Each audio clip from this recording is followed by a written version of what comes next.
সামগ্রিক বিজয় বলতে কি বুঝাচ্ছি? আল্লাহ সুবহানাহু ওয়া তাআলা কোরআন মাজিদে বলেন, হুয়াল্লাযী আরসালা রাসূলাহু বিল হুদা ওয়া দীনিল হক লিইয়ুযহিরাহু আলাদ-দীনি কুল্লিহি। তিনি সে আল্লাহ যিনি রাসূলকে পাঠিয়েছেন পথ প্রদর্শক হিসেবে, সত্য দ্বীনের বাহক হিসেবে। লিউযহিরাহু আলাদ-দীনি কুল্লিহি, যেন তার পাঠানো রাসূল যেই দ্বীনের প্রচারক, সেই দ্বীন সারা পৃথিবীতে অবস্থানরত সকল দ্বীনের উপর বিজয়ী হয়। ওয়ালাউ কারিহাল মুশরিকুন, যদিও কাফের এবং মুশরিকদের পক্ষে এটি সহ্য করা অনেক কঠিন, তবুও মুহাম্মদ সাল্লাল্লাহু আলাইহি ওয়াসাল্লামকে যে দ্বীন দিয়ে পাঠানো হয়েছে, সেই দ্বীন পৃথিবীর অন্য সকল দ্বীনের উপর বিজয়ী হবে। এটি আল্লাহ সুবহানাহু ওয়া তাআলা কোরআন মাজিদে বলেন। তেমনি রাসূলুল্লাহ সাল্লাল্লাহু আলাইহি ওয়াসাল্লাম বলেন, আসমানের নিচে জমিনের উপরে এমন কোনো মাটির বাড়ি, ইট পাথরের বাড়ি বাকি থাকবে না যেখানে ইসলাম প্রবেশ করবে না। বিইজ্জে আজিজিন আও বিদিল্লি যালিলিন, কোথাও সম্মানের সাথে ইসলাম প্রবেশ করবে, কোথাও অপমানের সাথে ইসলাম প্রবেশ করবে। তো কোরআনের এই আয়াত এবং এই হাদিস প্রমাণ করে পৃথিবীতে কোনো না কোনো এক সময় ইসলামের সামগ্রিক বিজয় সাধিত হবে, না হবে না? হবে ইনশাআল্লাহ। তো ইসলামের এই সামগ্রিক বিজয় কেন প্রয়োজন? শুধু আমি ব্যক্তি জীবনে সালাত আদায় করলাম, অথবা শুধু আমি পরিবার জীবনে ইসলাম মানলাম, এরপরেও সামগ্রিকভাবে আমার ব্যবসা বাণিজ্য, অর্থনীতি, রাষ্ট্রনীতি, পররাষ্ট্রনীতি, কূটনীতি সকল কিছু ইসলাম দ্বারা পরিচালিত হবে, এটির প্রয়োজন কেন? এটির প্রয়োজন যদি আপনি বুঝতে চান, তাহলে সংক্ষিপ্ত দুইটা কথা আপনাকে বুঝতে হবে। আপনাকে পাশ্চাত্য বিশ্বের মানুষজন বলবে যে তোমরা যদি ইসলামকে রাষ্ট্র ক্ষমতায় দেখতে চাও, তাহলে তোমাদেরকে কিন্তু বাধ্যতামূলক নামাজ পড়ানো হবে। কারণ অধিকাংশ মানুষ যেহেতু বাংলাদেশের নামাজ পড়ে না, তো তারা কি চাইবে যে ইসলাম বিজয়ী হোক? চাইবে না। আবার পাশ্চাত্য সভ্যতার অনুসারীরা আপনাদেরকে বলবে, তোমরা যদি ইসলামকে রাষ্ট্র ক্ষমতায় নিয়ে আসো, তাহলে পর্দা বাধ্যতামূলক হয়ে যাবে। তো অধিকাংশ মা এবং বোন আছে যারা পর্দা করেন না। তো তারা কি চাইবেন যে ইসলাম বিজয়ী হোক? চাইবেন না। আরও এক ধাপ এগিয়ে পাশ্চাত্য সভ্যতার অনুসারীরা বলেন, ভীতি প্রদর্শন করানোর জন্য, যে ইসলাম যদি রাষ্ট্র ক্ষমতায় আসে, তাহলে অবৈধ সম্পর্কে লিপ্ত হলে বিবাহিত অবস্থায় রজম করে হত্যা করা হবে, আর অবিবাহিত অবস্থায় হলে বেত্রাঘাত, দোররা দ্বারা প্রহার করা হবে। বিড়ি, সিগারেট, মাদক দ্রব্য, নেশা জাতীয় দ্রব্য পান করলে 40 বা 80 বেত্রাঘাত করা হবে। কেউ যদি চুরি করে তাহলে তার হাত কাটা যাবে। এই রকম বিভিন্ন ভয়ঙ্কর বিষয়গুলো সামনে নিয়ে এসে বলে, অতএব বাবা খবরদার, এইটা যেন না হয় যে ইসলাম যেন রাষ্ট্র ক্ষমতায় না চলে আসে। এইটা পাশ্চাত্যরা ভয় দেখায়। কিন্তু এর বাইরেও, এই সমস্ত ভীতি প্রদর্শনের বাইরেও রাষ্ট্র ক্ষমতায় ইসলাম যাওয়ার ভিন্ন আরেকটা চেহারা আছে, যেটি কখনোই পাশ্চাত্য মিডিয়া, ওয়েস্টার্ন যে ইলেকট্রিক এবং ইলেকট্রনিক্স মিডিয়া আছে এবং পাশ্চাত্য সভ্যতার ধারক ও বাহক আছে, তারা আপনাকে জানতেও দিবে না, বুঝতেও দিবে না। ইসলাম রাষ্ট্র ক্ষমতায় যাওয়ার সেই পজিটিভ চেহারা কি? সেই পজিটিভ চেহারা হচ্ছে, একটু 2 মিনিট আপনাদেরকে আমার সাথে মনোযোগের সাথে সময় দিতে হবে। যদি শুধু 5 ওয়াক্ত সালাত আদায়ই রাষ্ট্র ক্ষমতায় ইসলাম যাওয়ার জন্য যথেষ্ট হতো, তাহলে গত 16 বছরের কত এরকম ওসি, ডিসি, এসপি, এমপি, মন্ত্রী ছিল ও এসিল্যান্ড সাব রেজিস্ট্রার ছিল, যারা শুধু 5 ওয়াক্ত নয় তাহাজ্জুদের সালাতও আদায় করত। এবং এমন কোনো মসজিদ মাদ্রাসার জালসা সম্মেলন ছিল না যেই জালসা সম্মেলনে প্রধান অতিথি, বিশেষ অতিথি হিসেবে তারা আমন্ত্রিত হতো না এবং সেখানে লাখো টাকা দান করে দানবীর হিসেবে খেতাব পেত না। এমনও আছে যে প্রশ্ন ফাঁসের টাকা এরকম জালসা এবং মসজিদে দান করেছে। তাহলে শুধু যদি সালাত দিয়ে ইসলামী রাষ্ট্র কায়েম হয়ে গেছে বলে ধরে নেওয়া যেত, তাহলে গত 16 বছর ইসলামী রাষ্ট্র ছিল। হ্যাঁ, কেন গত 16 বছর তো সবাই ছিল হাজি, তাহাজ্জুদ গুজার, আল্লাহওয়ালা আর দানবীর, ছিল না? তাহলে ইসলামী রাষ্ট্র মানে আজকে এই নবাবগঞ্জ উপজেলায় যদি আমি বলি আজ থেকে এখানে ইসলাম প্রতিষ্ঠা হয়েছে, তাহলে পাশ্চাত্য আপনাকে যেটা বলতেছে এখানে সবাইকে বাধ্যতামূলক পর্দা করা হবে, সবাইকে বাধ্যতামূলক নামাজ পড়ানো হবে, তারও বহু আগে হবে। ইসলামী রাষ্ট্রে এই ধরনের আইন কানুন থাকতে পারে, কিন্তু তারও বহু আগে। এটা তখনই ইসলামী রাষ্ট্র বলে বিবেচিত হবে যখন এখানে ন্যায়পরায়ণতা, ন্যায় বিচার এবং সত্যবাদিতা প্রতিষ্ঠিত হবে। যখন এখানে একজনও আর একজনের চুল পরিমাণ হক মেরে নিতে পারবে না। বেতন নিবে সরকারের, আর সরকারি মেডিকেলে না বসে প্রাইভেট ক্লিনিকে বসবে, এইটা হবে ইসলামী রাষ্ট্রে? এটা অসম্ভব। সবার আগে ওটা বন্ধ হবে। তারপরে এসিল্যান্ডের অফিসে, সাব রেজিস্ট্রারের অফিসে একটা কাজ আদায় করার জন্য ঘুষ দিতে হবে, এটা ইসলামী রাষ্ট্রে হবে অসম্ভব। আগে ওটা বন্ধ হবে। আপনার কোনো বৈধ চাকরি আপনার সন্তান পরবর্তী প্রজন্ম নিবে, এই চাকরির জন্য খালা, মামা, ফুফু, চাচা, খালু, আত্মীয় স্বজন, রাজনৈতিক নেতা, টাকা পয়সা, যোগ্যতার বাইরে আরও এরকম ডট ডট ডট ডট অসংখ্য জিনিস খুঁজে বেড়াতে হবে। ইসলামী রাষ্ট্রে কখনোই এটি ঘটবে না। তাহলে ইসলামী রাষ্ট্রে মানে সবার আগে ওই যে আপনাকে ভয় দেখাচ্ছে আপনার হাত কেটে নেবে, ভয় দেখাচ্ছে বলছে তোমাকে বাধ্যতামূলক নামাজ পড়ানো হবে, ভয় দেখাচ্ছে আপনাকে জোরপূর্বক পর্দা করানো হবে, ইসলামী রাষ্ট্রে এগুলো সব কিছু বাস্তবায়ন হওয়ার আগে আপনার ন্যায় বিচার এবং আপনার ন্যায্য অধিকার নিশ্চিত করা হবে, তবে ওটা ইসলামী রাষ্ট্র। আর যদি শুধু সালাদ দিয়ে ইসলামী রাষ্ট্র হতো তাহলে গত 16 বছরেরটা ইসলামী রাষ্ট্র ছিল। কেন তাদের চাইতে বড় তাহাজ্জুদ গুজার, তাদের চাইতে বড় আল্লাহওয়ালা কেউ ছিল না। কিন্তু তারা ছিল, সবাই বলবো না, এই রকম যারা, তাদের অধিকাংশই ছিল খাঁটি নির্ভেজাল মোনাফেক। এটা আমি বলিনি, রাসূলুল্লাহ সাল্লাল্লাহু আলাইহি ওয়াসাল্লাম বলেছেন, আরবাউন মান কুন্না ফীহ, 4টা বৈশিষ্ট্য যদি মানুষের মধ্যে থাকে তাহলে সে মোনাফিকান খালেসান, নির্ভেজাল, নিষ্কলুষ, খাঁটি মোনাফিক। তো এই 4টা বৈশিষ্ট্যের কথা বলতে গিয়ে কিন্তু আল্লাহ নবী বলেননি যে বিড়ি খায় সে মোনাফিক, যে আরেকজন মেয়ের সাথে অবৈধ সম্পর্কে কথা বলে সে মোনাফিক। এগুলো গুনাহের কাজ, কিন্তু এগুলোকে আল্লাহর নবী খাঁটি মোনাফিকের আলামত বলেননি। খাঁটি মুনাফিকের আলামত কি? যে 5 ওয়াক্ত সালাতও পড়ে, হজও করে, আবার আল্লাহর রাস্তায় দানও করে। আগের যে বৈশিষ্ট্যগুলো উল্লেখ করলাম, এরকম মসজিদ মাদ্রাসার কমিটিতে আছে, বিশেষ অতিথিতে আছে, প্রধান অতিথিতে আছে, এমন কোনো ভালো কাজে নাই যেখানে সে নাই, প্রত্যেকটা ভালো কাজে সে আছে। কিন্তু তারপরও ইদা হাদ্দাসা কাযাবা, যখন কথা বলে মিথ্যা বলে। যখন ওই তুমি না খানা, যখন কোনো আমানত রাখা হয় আমানতের খেয়ানত করে। প্রত্যেকটা দায়িত্ব আমানত।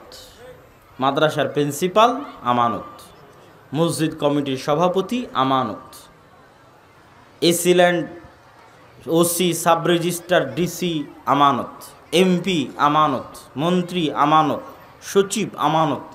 প্রত্যেক যে নিজ নিজ দায়িত্ব প্রাপ্ত হয়েছে ওই দায়িত্বে সে কি আমানত, অথচ ওই দায়িত্বে সে খেয়ানত করে। কথা বললে মিথ্যা বলে, ওয়াদা করলে ভঙ্গ করে, মুখ দিয়ে মানুষের সাথে শত্রুতা হলে গালি দেয়, আর আমানতের খেয়ানত করে। তো এরা খাঁটি মুনাফিক কেন? এরা কিন্তু আমল দিয়ে এদের মুনাফিকি ঢেকে দিবে। বুঝেননি মনে হয় আমার কথা? বাহ্যিক আমল দিয়ে ওর মুনাফিকি ঢাকতে চাইবে, ও কিন্তু মুনাফিক, কিন্তু বাহ্যিক আমল দিয়ে কি ঢাকতে চাইবে? মুনাফিক। ও এখনই ওসি হিসেবে টেবিলের নিচ দিয়ে ঘুষ গ্রহণ করেছে, মুনাফিক, খাঁটি মুনাফিক। কেননা ওর পদের সাথে কি করেছে? আমানতের খেয়ানত করেছে। কিন্তু ও যে মুনাফিক, এই মুনাফিকিটা ঢাকতেও হজ করতে গেছে।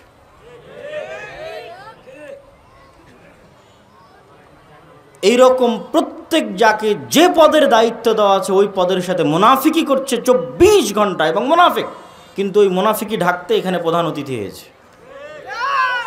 মুনাফিকি ঢাকতে আর এক জায়গায় 5 লক্ষ 10 লক্ষ টাকা দান করেছে, দেখাচ্ছে যে আমি দানবীর।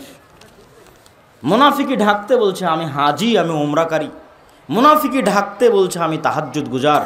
কিন্তু আসলে ও মুমিন না মুনাফিক তা প্রমাণ হবে কোথায়? নামাজে। আসলে ও মুমিন না মুনাফিক তা প্রমাণ হবে কোথায়? তা প্রমাণ হবে ওকে যে দায়িত্ব দেওয়া হয়েছে ও দায়িত্বে শতভাগ সত্যবাদী এবং ন্যায়পরায়ণ কিনা। আপনি হয়তো মনে করবেন যে সবগুলো কথা হয়তো বড় বড় দায়িত্বশীলের বিরুদ্ধে বলছি। জি না, আমরা সবাই নিজ নিজ জায়গা থেকেও আমরা আমাদের মুনাফিকি মাপতে পারবো, প্রত্যেকেই। যেমন আপনারা যারা এখানে উপস্থিত আছেন, আশেপাশে ডানে বামে দাঁড়িয়ে আছেন, পিছনে দাঁড়িয়ে আছেন, বাবা মারা যাওয়ার পর বাবার সম্পত্তিতে যেই জায়গাটুকু ভিটি বাড়ি, উঁচু জমি, ভালো দানে ধানের ফলন হয়, পানিতে ডুবে না, দাম বেশি, ওটা আপনি নিয়েছেন। আর যেটা পানিতে ডুবে থাকে, দাম কম, যেটা ফলন ভালো হয় না, সেটা আপনার বোনকে দিয়েছেন। তাহলে আপনিও একজন চোর এবং দুর্নীতিবাজ। আপনিও আপনার সালাদ দিয়ে আপনার মুনাফিকি ঢাকতে চাচ্ছেন। আসলে মুনাফিক, কেননা আপনি দায়িত্বে ন্যায় পরায়ণতা দেখাননি। আপনি ভাই হিসেবে, পিতার সন্তান হিসেবে ন্যায়ের সাথে বন্টন করেননি, তা আপনি আসলে মুনাফিক। কিন্তু আপনার সালাদ দিয়ে, আপনার দাড়ি দিয়ে আপনার মুনাফিকিটা ঢাকতে চাচ্ছেন। এরকম আপনি জীবনের প্রত্যেকটা পদক্ষেপে সত্য বলা আর কাজে ন্যায়পরায়ণ হওয়া, এটা অনেক কঠিন জিনিস। আমরা আমাদের ব্যক্তি জীবনে স্ত্রীদের সাথে কতটুকু ন্যায়পরায়ণ তার হিসাব দিতে আল্লাহর দরবারে ফেঁসে যেতে পারি। সব কথা বাদ দিলাম, কে ওসি কে সিলেন্ট তার কথা বাদ দিলাম, আমি আমার স্ত্রীর প্রতি কতটুকু ন্যায়পরায়ণ তার জবাব দিতে আল্লাহর দরবারে ফেঁসে যেতে হবে, যে তার হক আমি ন্যায়ের সাথে বুঝিয়ে দিয়েছি কিনা। রাসূলুল্লাহ সাল্লাল্লাহু আলাইহি ওয়াসাল্লাম এমনি বলেননি যে সাবআতু ইউদিল্লুহুমুল্লাহ ইয়াওমা লা দিল্লা ইল্লা দিল্লুহ, 7 শ্রেণীর মানুষকে কিয়ামতের মাঠে আল্লাহ সুবহানাহু ওয়া তাআলা বিশেষ ছায়া প্রদান করবেন। তার 1 নম্বরে, আশ্চর্য হবেন, 1 নম্বরে আল্লাহ সুবহানাহু ওয়া তাআলা এবং তার রাসূল অন্য আর যে আমলগুলো আমরা করি, যেগুলোকে বড় আমল মনে করি, বড় তাকওয়াবান পরহেজগার মনে করি, যে দেখেন ও তাহাজ্জুদের সালাত আদায় করে, ও নফল সিয়াম পালন করে, ও সুন্নাতগুলো আদায় করে, এগুলোর সিরিয়ালও আছে। কিন্তু 1 নম্বরে সিরিয়াল আছে ন্যায়পরায়ণ দায়িত্বশীল। ন্যায়পরায়ণ দায়িত্বশীল মানে শুধু এমপি না, যে পিতা সে পিতা হিসেবে ন্যায়পরায়ণ, যে স্বামী ও স্বামী হিসেবে ন্যায়পরায়ণ, যে বৌমা ও বৌমা হিসেবে ন্যায়পরায়ণ, যে শাশুড়ি ও শাশুড়ি হিসেবে ন্যায়পরায়ণ। পৃথিবীতে এমন কোথাও ফাসাদ তৈরি হয়নি, ফাসাদ ন্যায়পরায়ণতার অভাবে আর সত্যবাদিতার অভাবে তৈরি হয়।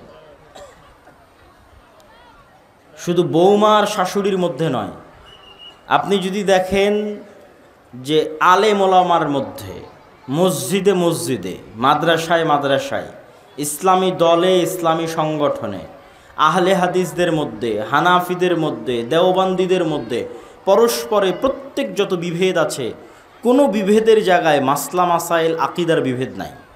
আপনি যত বিভেদের গভীরে ঢুকবেন তত দেখবেন এখানে একজন অন্যায় করেছে আর একজন মাজলুম হয়েছে। মানে যে ইসলামী দলের আমির ও ন্যায়পরায়ণ আমির নয়, যে মাদ্রাসার প্রিন্সিপাল ও ন্যায়পরায়ণ প্রিন্সিপাল নয়, যে মাদ্রাসার পরিচালক সভাপতি ও ন্যায়পরায়ণ পরিচালক সভাপতি নয়। আজকে বলেছি না বক্তব্যের বিষয় ইসলামের সামগ্রিক বিজয়। তো ইসলামের সামগ্রিক বিজয় মানে কি আপনি দেশ ও জাতির নেতৃত্ব দিবেন।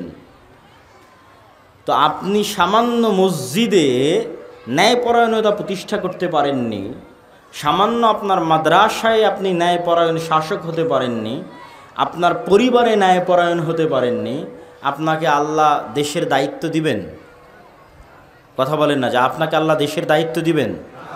অসম্ভব, কখনোই দিবেন না। আপনি সালাত দিয়ে সঠিক আকীদা দিয়ে জান্নাতে চলে যাবেন, কিন্তু মানুষের নেতৃত্ব দেওয়ার জন্য আগে বলতে হবে সত্য, করতে হবে ন্যায়। যে ন্যায় চুল পরিমাণ ছাড় দেয় না, যে সত্যে চুল পরিমাণ ছাড় দেয় না, ওকে আল্লাহ দেশ ও জাতির নেতৃত্ব দিবেন আল্লাহর দয়ায়। আর আমরা মুসলমানেরা এই জায়গাতেই হচ্ছে সবচেয়ে পিছিয়ে আছি। আমি বহু আগে, আজ থেকে 1-1.5-2 বছর আগে এক বক্তব্যে বলেছি যে আজকের যুগের মুসলমানেরা হচ্ছে এই যুগের বানু ইসরাইল। তো আমার ছোট ভাই আব্দুর রহিম, যে মিশর আল আজহার বিশ্ববিদ্যালয়ে পড়ে, এখন দেশেই আছে, তো ও ফিলিস্তিনিদের মধ্যে ত্রাণ বিতরণ করেছে, অনেক ওর অভিজ্ঞতা হয়েছে ত্রাণ বিতরণ করতে। তো ও বলে যে ত্রাণ বিতরণ করতে গিয়ে আমি দেখেছি যে তোমার এই কথা শতভাগ সত্য। কিভাবে মুসলমানেরা তার মৃত ভাইয়ের রক্ত পর্যন্ত বেচতে পারে, এইটা মানে রক্ত পর্যন্ত বেচতে পারে বলতে যে আপনার মাধ্যমে ধরেন আমি একটা টাকা দান করতেছি ফিলিস্তিনের গাজায়, আপনি পৌঁছে দিবেন। তো এই ত্রাণটা আপনি ফিলিস্তিনের গাজায় পৌঁছে দেওয়াকে ব্যবসা হিসেবে গ্রহণ করেছেন। এই ব্যবসার হাত বদল হতে হতে ফিলিস্তিনের গাজায় যার কাছে পৌঁছবে তার পর্যন্ত পৌঁছতে পৌঁছতে এই টাকা শেষ হতে থাকবে। বিশাল বড় সিন্ডিকেট আছে, এই সিন্ডিকেটকে অতিক্রম না করে আপনি টাকা গাজায় পৌঁছাতে পারবেন না। তো এই যে সিন্ডিকেটের মধ্যে যতগুলো মিথ্যুক, ধোঁকাবাজ, গাদ্দার, অন্যায়পরায়ণ, জালিম বসে আছে, এরা সবগুলো মুসলমান নামে পরিচয় দেয় নিজেদেরকে। মুসলমান নামে পরিচয় দিয়ে নিজের আর এক ক্ষুধার্ত মুসলিম ভাই গাজায় পড়ে আছে, ওরই স্বজাতি, ওইও ফিলিস্তিনি, ওর ভাই ক্ষুধার জন্য কাঁদতেছে, পানির জন্য কাঁদতেছে, তারপরও সে টাকার সাথে নিষ্ঠুর। সে লাভ ছাড়া, সিন্ডিকেট ছাড়া একটা টাকা গাজার মধ্যে ঢুকতে দিবে না। তো রক্ত বেচতেছে না, রক্ত বেচতেছে, রক্ত ক্রয়, রক্তের সাথে ব্যবসা করতেছে, মুসলমানের রক্তের সাথে ব্যবসা করতেছে। তাহলে যে ইসরায়েল বম নিক্ষেপ করে হত্যা করতেছে ওর মধ্যে, আর যে একটা ত্রাণ গাজায় পৌঁছবে তার জন্য সিন্ডিকেট তৈরি করে রেখেছে, তার ইনকামের জন্য, তার ব্যবসার জন্য, তার মধ্যে কী পার্থক্য? তখন ও বলে যে আব্দুল্লাহ ভাই, তোমার বক্তব্য আমি এখন বুঝি যে এই যুগের মুসলমানের আসলেই বানু ইসরাইল। এরা বাহ্যিকভাবে সালাত, সিয়াম, হজ, জাকাত দেখিয়ে বুঝাতে চায় এরা অনেক ভালো, কিন্তু আসলে মিথ্যুক, অন্যায়পরায়ণ, অসৎ। তাহলে এরা যদি গোলাম না থাকে, কারা গোলাম থাকবে? কেননা দেশ ও জাতির নেতা হতে হলে তো মিথ্যুক হয়ে নেতা হওয়া যাবে না, অসৎ অন্যায়পরায়ণ হয়ে নেতা হওয়া যাবে না। কিন্তু শত করা কতজন নেবেন আপনি? একইভাবে রন্ধ্রে রন্ধ্রে রক্তের মধ্যে অসততা, অন্যায়পরায়ণতা ঢুকে আছে। কি মসজিদ, কি মাদ্রাসা, কি ইসলামী দল, কি ইসলামী সংগঠন, একই অবস্থা। সম্মানিত উপস্থিতি, তো আমরা বলছিলাম যে ইসলাম যদি রাষ্ট্র ক্ষমতায় আসে, তাহলে ইসলামের যেটা মূল বেসিক বাস্তবায়ন, যেটা ইসলাম করতে চায়, সেটা আমাদের মুসলমানদের মধ্যে নাই। এই জন্য আমাদেরকে দিয়ে আল্লাহ সুবহানাহু ওয়া তাআলা রাষ্ট্র ক্ষমতায় নিয়ে যাবেন না। সেই বেসিক মূল জিনিসটা কি? ন্যায়পরায়ণতা, সত্যবাদিতা। এটা থেকে আমরা হাজার হাজার লক্ষ কোটি কিলোমিটার দূরে আছি। আর পাশ্চাত্য বিশ্ব আপনাকে ভয় দেখাতে থাকবে এবং তারা চাইবে এই যে গণতান্ত্রিক সিস্টেম আছে, এই সিস্টেমটা টিকে থাক। এই জন্য নির্দিষ্ট ব্যক্তির উপর যেন আপনার রাগ উঠে, আর ওই নির্দিষ্ট ব্যক্তি চলে গেলে যেন আপনার রাগ কমে যায়, এটা তাদের চাওয়া। আপনি মনে করলেন গত 16 বছর আমার ওপর জুলুম করেছে অমুক, বাস অমুক চলে গেছে, আপনার রাগ মিটে গেছে।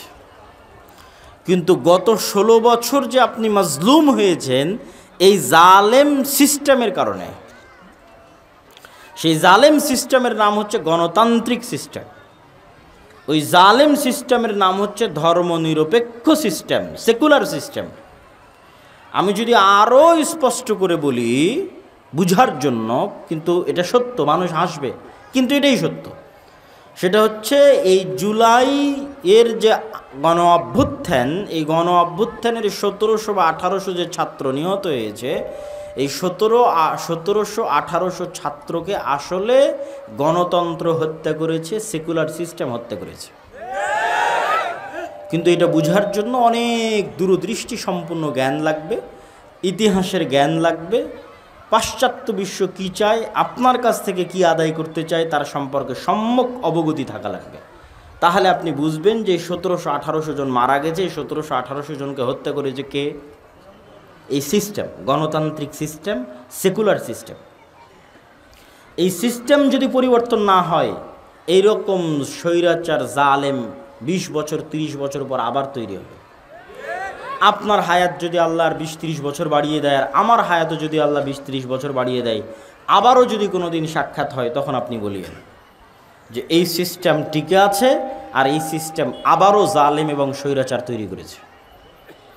এই সিস্টেম কখনোই আপনাকে আপনার ওই ন্যায্য অধিকার দিতে পারবে না যে আপনি ঘুষবিহীন অবস্থায় চাকরি নেবেন, আপনার রাষ্ট্রীয় নাগরিক সুযোগ সুবিধা নেবেন। রাষ্ট্রীয় নাগরিক সুযোগ সুবিধা বাংলাদেশের মানুষ বুঝেই না। রাষ্ট্রীয় নাগরিক সুযোগ সুবিধা যেহেতু আমরা কোনোদিন চোখে দেখিনি, তো বুঝবো কেমনে? রাষ্ট্রীয় নাগরিক সুযোগ সুবিধা আপনি ইউরোপে গেলে, ইংল্যান্ডে গেলে, আমেরিকায় গেলে কিছুটা বুঝতে পারবেন যে রাষ্ট্রের সাথে নাগরিকের কি সম্পর্ক থাকে এবং নাগরিক কি সুযোগ সুবিধা পেতে পারে। তখন আপনি বুঝবেন যে একজন রাষ্ট্র যদি নাগরিকের সুযোগ সুবিধা দেখে, তাহলে আগে রেলের যোগাযোগ ব্যবস্থা উন্নত করবে, না মাইক্রোবাস কার চলার রাস্তার যোগাযোগ ব্যবস্থা উন্নত করবে। এইটা হচ্ছে রাষ্ট্র নাগরিকের সুযোগ সুবিধা চাই কিনা সেটাতে বুঝবেন। যেমন বাংলাদেশের এখন যে মেট্রো রেল আছে, এই একটা মাত্র প্রজেক্ট, যে প্রজেক্টটা রাষ্ট্রের সাথে নাগরিক সুযোগ সুবিধার সাথে যায়। একটা রাষ্ট্রের কয়জন মানুষের কাছে কার আছে, কয়জন মানুষের কাছে মাইক্রো আছে? আপনি ইংল্যান্ডে যান, কোনো মানুষকে যেন কার এবং মাইক্রো ব্যবহার না করা লাগে এক জায়গা থেকে আরেক জায়গায় যাওয়ার জন্য। স্বল্প খরচে যেন প্রত্যেকটা মানুষ এক জায়গা থেকে আরেক জায়গায় যেতে পারে, তার জন্য পাবলিক ট্রান্সপোর্ট, পাবলিক বাস এবং পাবলিক ট্রেনের অ্যাভেইলেবল ব্যবস্থা আছে। প্রত্যেকটা ছোট জায়গা থেকে আরেক ছোট জায়গায় আপনি অল্প ভাড়া দিয়ে যেতে পারবেন, তার ব্যবস্থা করা আছে। ও হচ্ছে জনবান্ধব রাষ্ট্র ব্যবস্থা। মানে আগে আপনার কথা চিন্তা করেছে, আগে রিক্সা চালকের কথা চিন্তা করেছে, আগে ভ্যান চালকের কথা চিন্তা করেছে, আগে কৃষকের কথা চিন্তা করেছে। আর জালেম রাষ্ট্র ব্যবস্থা আগে চিন্তা করবে দুর্নীতিবাজ কোটিপতির গাড়ি কেমনে চলবে, তার কথা চিন্তা করবে। কৃষক চাষা ভুষা কীভাবে চলবে সেটা চিন্তা করবে না। এরকম আরও অসংখ্য পয়েন্ট আছে। আপনার চিকিৎসা কিভাবে আপনি প্রাপ্ত হবেন, প্রত্যেকটা মানুষের বিপরীতে একজন চিকিৎসক আছে, অ্যাপয়েন্ট করা আছে সরকারের পক্ষ থেকে, দায়িত্ব দেওয়া আছে যে বাংলাদেশের মানুষ যদি 18 কোটি হয়, তাহলে এই 18 কোটি মানুষের বিপরীতে চিকিৎসক ভাগ করা আছে। মানে আমার জন্য একজন চিকিৎসক রিজার্ভ আছে। তাহলে রাষ্ট্র আমার স্বাস্থ্য নিয়ে চিন্তিত। তো আমি যেন স্বাস্থ্য সেবার অভাবে মারা না যাই, এই জন্য রাষ্ট্র চিন্তিত। তাহলে রাষ্ট্র নাগরিকের সুযোগ সুবিধার কথা চিন্তা করে। এরকম আরও অসংখ্য পয়েন্ট আছে। এটা আপনি আমাদের দেশে রাষ্ট্রীয় সুযোগ সুবিধা বলে কিছুই নাই। তো এই রাষ্ট্রীয় সুযোগ সুবিধা কথা চিন্তা করে ইসলাম। এটা হলো ইসলামী রাষ্ট্র ব্যবস্থা। ইসলামী রাষ্ট্র ব্যবস্থা মানে আপনাকে জোর করে নামাজ পড়ানো হবে, জোর করে পর্দা করানো হবে। তারও আগে ইসলামী রাষ্ট্র ব্যবস্থা মানে আপনি যেন না খেয়ে মারা না যান, আপনি যেন চিকিৎসার অভাবে মারা না যান, এটা আগে নিশ্চিত করা হবে। এই রাষ্ট্র ব্যবস্থায় চিকিৎসার অভাবে মানুষ মারা যেতে পারে, এটা ইসলামী রাষ্ট্র ব্যবস্থা নয়। যেই রাষ্ট্র ব্যবস্থায় না খেয়ে মানুষ মারা যেতে পারে, এটা ইসলামী রাষ্ট্র ব্যবস্থা নয়। যে বলছে ওটা ইসলামী রাষ্ট্র ব্যবস্থা, বুঝতে ভুল হয়েছে। ও কোনোদিন পড়েইনি ইসলামী রাষ্ট্র ব্যবস্থা কাকে বলে। তো এই যে ইসলামী রাষ্ট্র ব্যবস্থার পজিটিভ দিক এগুলো আপনাকে জানতে হবে। এখন জানার সুযোগ, এখন আপনি বুঝবেন, কানেক্ট করতে পারবেন, রিলেট করতে পারবেন যে আমার এবং আপনার সুখ দুঃখের একমাত্র চিন্তা যদি কেউ করে, ওই যে বললাম কৃষকের কথা চিন্তা করবে, রিক্সা চালক ভ্যান চালকের কথা চিন্তা করবে। যেমন কিছুদিন আগে একজন আর্মির মেজরের সাথে একজন পুলিশ খারাপ ব্যবহার করেছে, পরে সেই পুলিশ আর্মির মেজরের পা ধরে ক্ষমা চাচ্ছে। তো মানুষজন ফেসবুকে অনেক প্রশংসা করতেছে। তখন আমার ব্রেনে কাজ করলো যে এটাও ইসলামী রাষ্ট্র ব্যবস্থা নয়।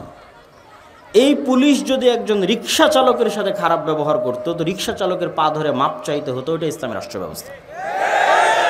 ওই আর্মির মেজরের সাথে খারাপ ব্যবহার করেছে এই জন্য পা ধরে মাপ চাইতে হবে, আর রিক্সা চালক ভ্যান চালক কৃষকের সাথে খারাপ ব্যবহার করলে তখন মাপ চাইতে হবে না।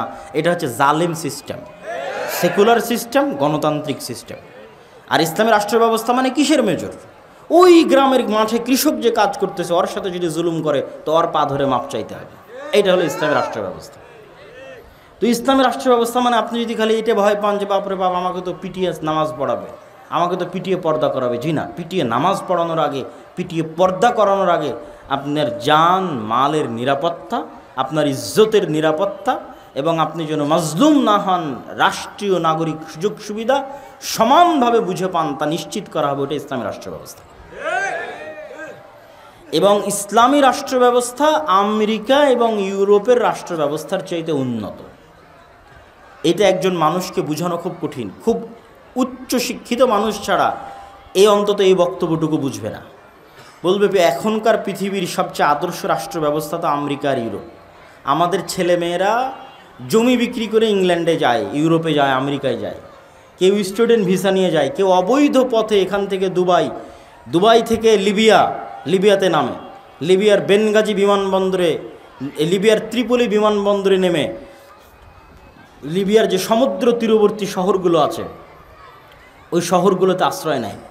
সেখানে আশ্রয় নিয়ে রাতের অন্ধকারে রাত 12টার সময় প্লাস্টিকের রাবারের ফুলানো নৌকার উপর 300 জন 400 জন 500 জন গাদাগাদি করে উঠে সীমান্ত পাড়ি দেয়। যদি সমুদ্রের মধ্যে ভূমধ্য সাগরে ডুবে মারা গেল তো মারা গেল। আর পাড়ি দেয় কি পুলিশ ওদেরকে গ্রেফতার করে নিয়ে যাবে, ওরা কিছুদিন ডিটেনশন ক্যাম্পে থাকবে, তারপর আস্তে আস্তে ওরা একদিন নাগরিকত্ব পেয়ে যাবে। তাহলে কি পরিমাণ উন্নত ওই দেশগুলো হতে পারে যে আফগানিস্তান, পাকিস্তান, বাংলাদেশের মুসলমানেরা এইভাবে অবৈধ পথে জীবনের হুমকি নিয়ে ওই দেশগুলোতে যেতে চায়। আর আমি বলতেছি যে ইসলাম যদি প্রতিষ্ঠিত হয় রাষ্ট্র ব্যবস্থায়, তাহলে ওই আমেরিকা এবং ওই ইউরোপের চাইতে বেশি উন্নত, বেশি জনবান্ধব এবং বেশি নাগরিক বান্ধব হবে। কেন? এটার উত্তর বলি, বুঝলে বুঝবেন, না বুঝলে যতটুকু বুঝবেন ততটুকু মনে থাকবে। সেটা হচ্ছে আজকের ইউরোপ এবং আজকের আমেরিকায় সকল নাগরিক সুযোগ সুবিধা থাকার পরেও অর্থনৈতিক স্বাধীনতা নাই।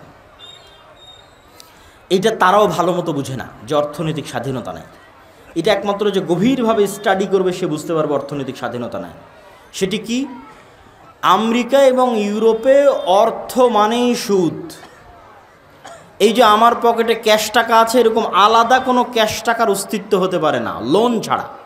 এই আমার পকেটে 1000 টাকা আছে মানে 1000 টাকার বিপরীতে কি আছে? লোন আছে। 1000 টাকার বিপরীতে কি আছে? লোন ছাড়া কোনো ক্যাশ মানির অস্তিত্ব হতে পারে না, অসম্ভব। এইভাবেই ইকোসিস্টেম তৈরি করা হয়েছে ইউরোপে এবং আমেরিকায়, যেখানে কোনো ক্যাশ মানির অস্তিত্ব হবে না লোন ছাড়া। আপনি বাড়িও কিনতে পারবেন না লোন ছাড়া, জমিও কিনতে পারবেন না লোন ছাড়া, ছেলে মেয়েকে পড়াতেও পারবেন না লোন ছাড়া। প্রত্যেকটা ধাপের পিছনে লোন আছে। এবং এই লোনের সবচেয়ে বড় ভয়ঙ্কর ফাঁদ হচ্ছে ক্রেডিট কার্ড। এখনও বাংলাদেশে বহু ব্যাংক ক্রেডিট কার্ড চালু করেছে, অসংখ্য মানুষ ক্রেডিট কার্ড ইউজ করতেছে। ক্রেডিট কার্ড মানে আপনার অ্যাকাউন্টে টাকা নাই, তবু আপনাকে বলতেছে তুমি খরচ করো, পরে তোমার বেতন থেকে কেটে নেব। কি ভয়ঙ্কর লোনের ফাঁদ! টাকা নাই, তোমার চিন্তা নাই, তুমি খরচ করো, আমি আছি তো। 1 টাকাও নাই, তারপর আপনাকে বলা হচ্ছে আপনি খরচ করেন, আপনি যখন বেতন পাবেন তখন সেখান থেকে কাটা হবে। তো যে যত বেশি ক্রেডিট কার্ডের ইউজার হবে ও অত বড় অ্যামাউন্ট পাবে। ধরেন আমি 10 বছর থেকে ক্রেডিট কার্ড ব্যবহার করতেছি, তাহলে এখন 1টা টাকা ছাড়াও আমি অন্তত 3 কোটি টাকার বাজার করে ফেলতে পারি, ব্যাংক কিচ্ছু বলবে না। যেহেতু আমি 10 বছর থেকে ওর ক্রেডিট কার্ড ইউজ করতেছি। তো আমেরিকাতে যখন আপনি একটা বাসা ভাড়া নিতে যাবেন, তখন আপনি যদি 20-30 বছর থেকে ক্রেডিট কার্ডের ইউজার হন, তাহলে আপনার কাছে সিকিউরিটি মানি চাইবে না। ক্রেডিট কার্ড আছে তো? বলে হ্যাঁ আছে, সিকিউরিটি মানি লাগবে না, যাও। আর আপনি বলবেন যে আমি সুদ থেকে বাঁচতে চাই, অতএব আমি ক্রেডিট কার্ড ব্যবহার করব না, অগ্রিম লোন নিব না, তাহলে যে বাসা ভাড়া নিতে যাবেন ওই বাসার মালিক বলবে সিকিউরিটি মানি দাও। তো যত সিকিউরিটি মানি চাইবে অত সিকিউরিটি মানিতে আপনি 10 বছরও চাকরি করে ইনকাম করতে পারবেন না। তখন ঠিক আছে আমি ক্রেডিট কার্ড ইউজ করতেছি, তাহলে আপনি সুদে জড়িত হয়ে গেলেন। সুদ ছাড়া একটা টাকা ক্যাশ মানি আপনার পকেটে আসতে পারে এরকম কোনো রাস্তা নেই। এটাই হচ্ছে অর্থনৈতিক দাসত্ব। আপনার অর্থনৈতিক স্বাধীনতা যতক্ষণ না থাকবে আপনি স্বাধীন মানুষ নন, আপনার আভ্যন্তরীণ স্বাধীনতা আসবে না। এই জন্য ইসলাম হচ্ছে ঋণ বিমুখ। আজকে বক্তব্যের এই অংশে মা এবং বোনদের এই অংশটুকু একটু দৃষ্টি আকর্ষণ করি। ইসলামী অর্থনীতির মূলনীতি হচ্ছে ঋণ বিমুখ, অল্পে তুষ্ট। ঋণ বিমুখ, অল্পে তুষ্ট। ঋণ বিমুখ, অল্পে তুষ্ট মানে কি? মানে হচ্ছে আল্লাহ কিন্তু কর্জে হাসানার কথা বলেছে, কত বড় করে বলেছে দেখেন, অমাই ইউকরিদুল্লাহ করজান হাসানা, যে ব্যক্তি কর্জে হাসানা দিল সে আল্লাহকে কর্জে হাসানা দিল। বলেন আল্লাহু আকবার।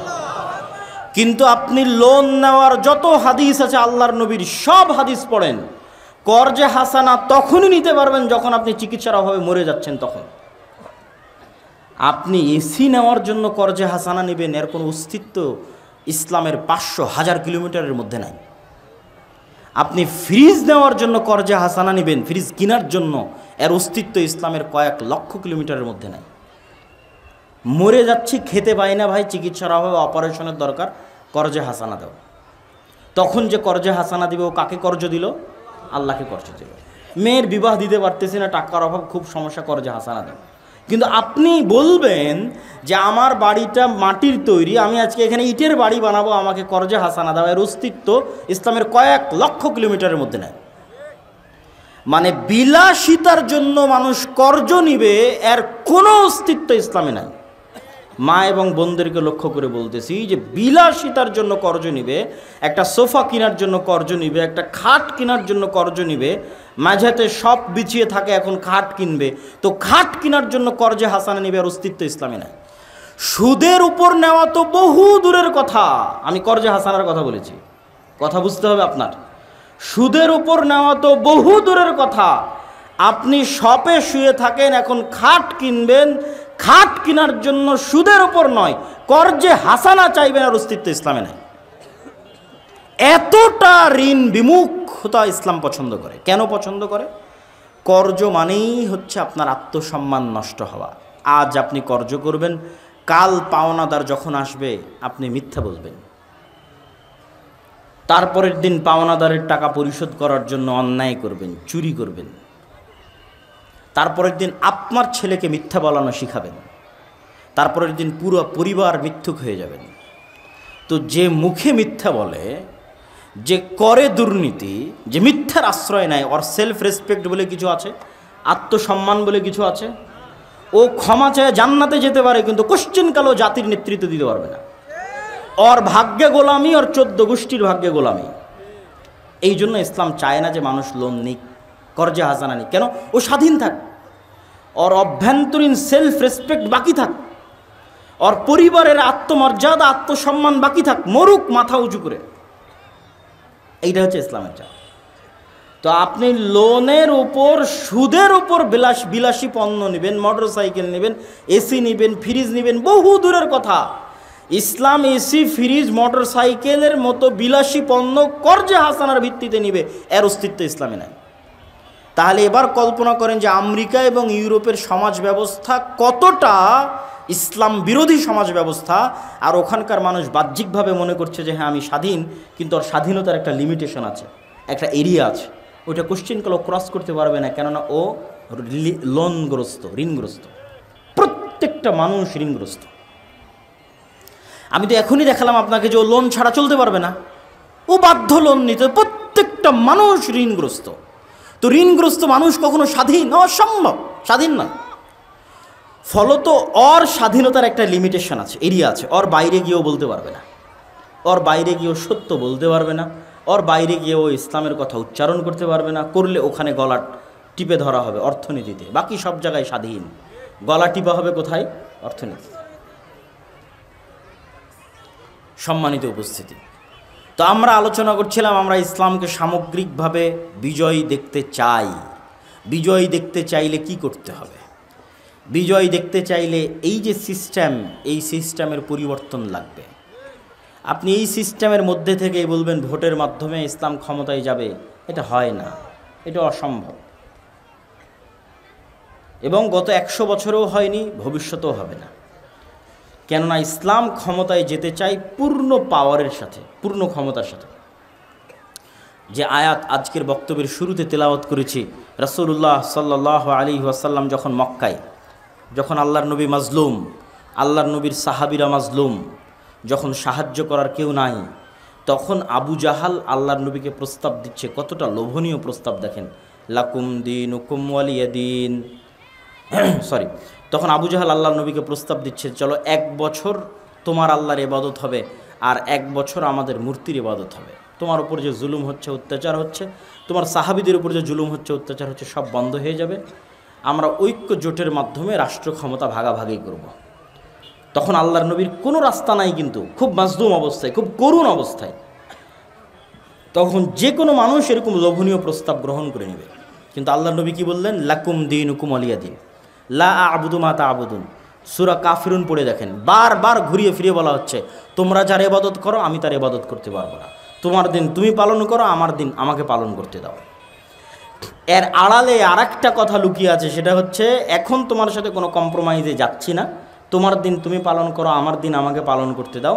আমি মুহাম্মদ যেদিন মক্কার ক্ষমতায় যাব, সেদিন একক পূর্ণাঙ্গ শতভাগ ক্ষমতায় যাব, কারোর সাথে কম্প্রোমাইজ করে নয়। 1 বছর আল্লাহর ইবাদত হবে আর 1 বছর মূর্তির ইবাদত হবে, এই কম্প্রোমাইজ করে আমি ক্ষমতায় আসবো না। তো ঠিকই 10-15 বছর পর উনি যখন মক্কা বিজয় করেছে, তখন কি কোনো কম্প্রোমাইজ করেন? একচ্ছত্র আধিপত্য, একচ্ছত্র আধিপত্য। ইসলামকে আপনি ক্ষমতায় নিয়ে যাবেন কম্প্রোমাইজ করে, এটা হতে পারে না। আপনি স্বাভাবিক রাজনৈতিক দল হিসেবে বলতে পারেন যে অমুক রাজনৈতিক দল ভালো, অমুককে ভোট দিলে দেশ ভালো চলবে, এটা ভিন্ন কথা।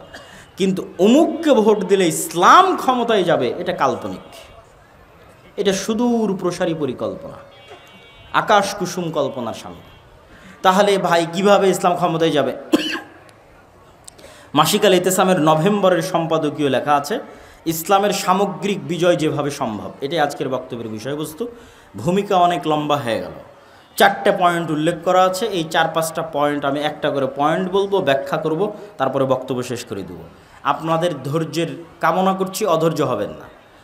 আমি কখনোই চাই না যে আপনারা অধৈর্য হন বা আপনারা উঠে যান। মনোযোগ দিয়ে বক্তব্যের শেষ পর্যন্ত শুনেন, ইনশাল্লাহ কোনো ক্ষতি হবে না, উপকার হবে ইনশাল্লাহ। তো ইসলামের সামগ্রিক বিজয় কিভাবে সম্ভব যদি ভোট দিয়ে সম্ভব না হয়, যেটা আপনি বলছেন, মানে আপনার যদি প্রশ্ন আমাকে হয় কিভাবে সম্ভব? 1, ব্যাপক দাওয়াতি কাজ। আপনি বলবেন আপনাদেরকে জিজ্ঞেস করলেই বলেন দাওয়াতি কাজ, আর কতদিন দাওয়াতি কাজ? তো দাওয়াতি কাজের বিকল্প অতীতেও কোনো দিন ছিল না, আজও নাই, ভবিষ্যতেও হবে না। এখন আল্লাহ যদি কোনো নবী বাংলাদেশে পাঠাতেন, পাঠাবেন না কেননা শেষ নবী চলে এসেছে, কিন্তু এখন যদি কোনো আল্লাহ নবী পাঠাতেন, তো সেই নবী কি করতো বলেন তো? সবার আগে কি করতো? দাওয়াত দিত। এবং যুগে যুগে যত নবী রাসূল এসেছে, সব নবী রাসূল তার যুগের সবচেয়ে শক্তিশালী শাসকের কাছে দাওয়াত নিয়ে গেছে। ইব্রাহিম আলাইহিসসালাতু ওয়াসসালাম শক্তিশালী শাসক নমরুদের কাছে দাওয়াত নিয়ে গেছে।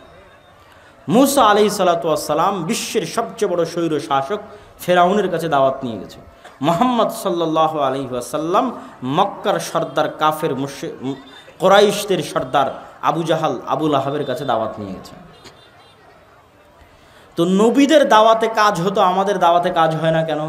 আমাদের দাওয়াতের মধ্যে ইখলাস নাই, আমাদের দাওয়াতের মধ্যে নিঃস্বার্থ ভাব নাই, আমাদের প্রত্যেকের দাওয়াতের মধ্যে স্বার্থ আছে। এটা আমি নিজে দেখেছি, আমরা নিজেরাও করেছি। অতএব অন্যের দোষ দিয়ে লাভ নাই, আমাদেরটা সহ সবারটা বলতেছি। যে গত 16 বছর দু একজন ব্যতিক্রম হতে পারে, সবার উপর হুকুম আরোপ না করে অধিকাংশ বলে।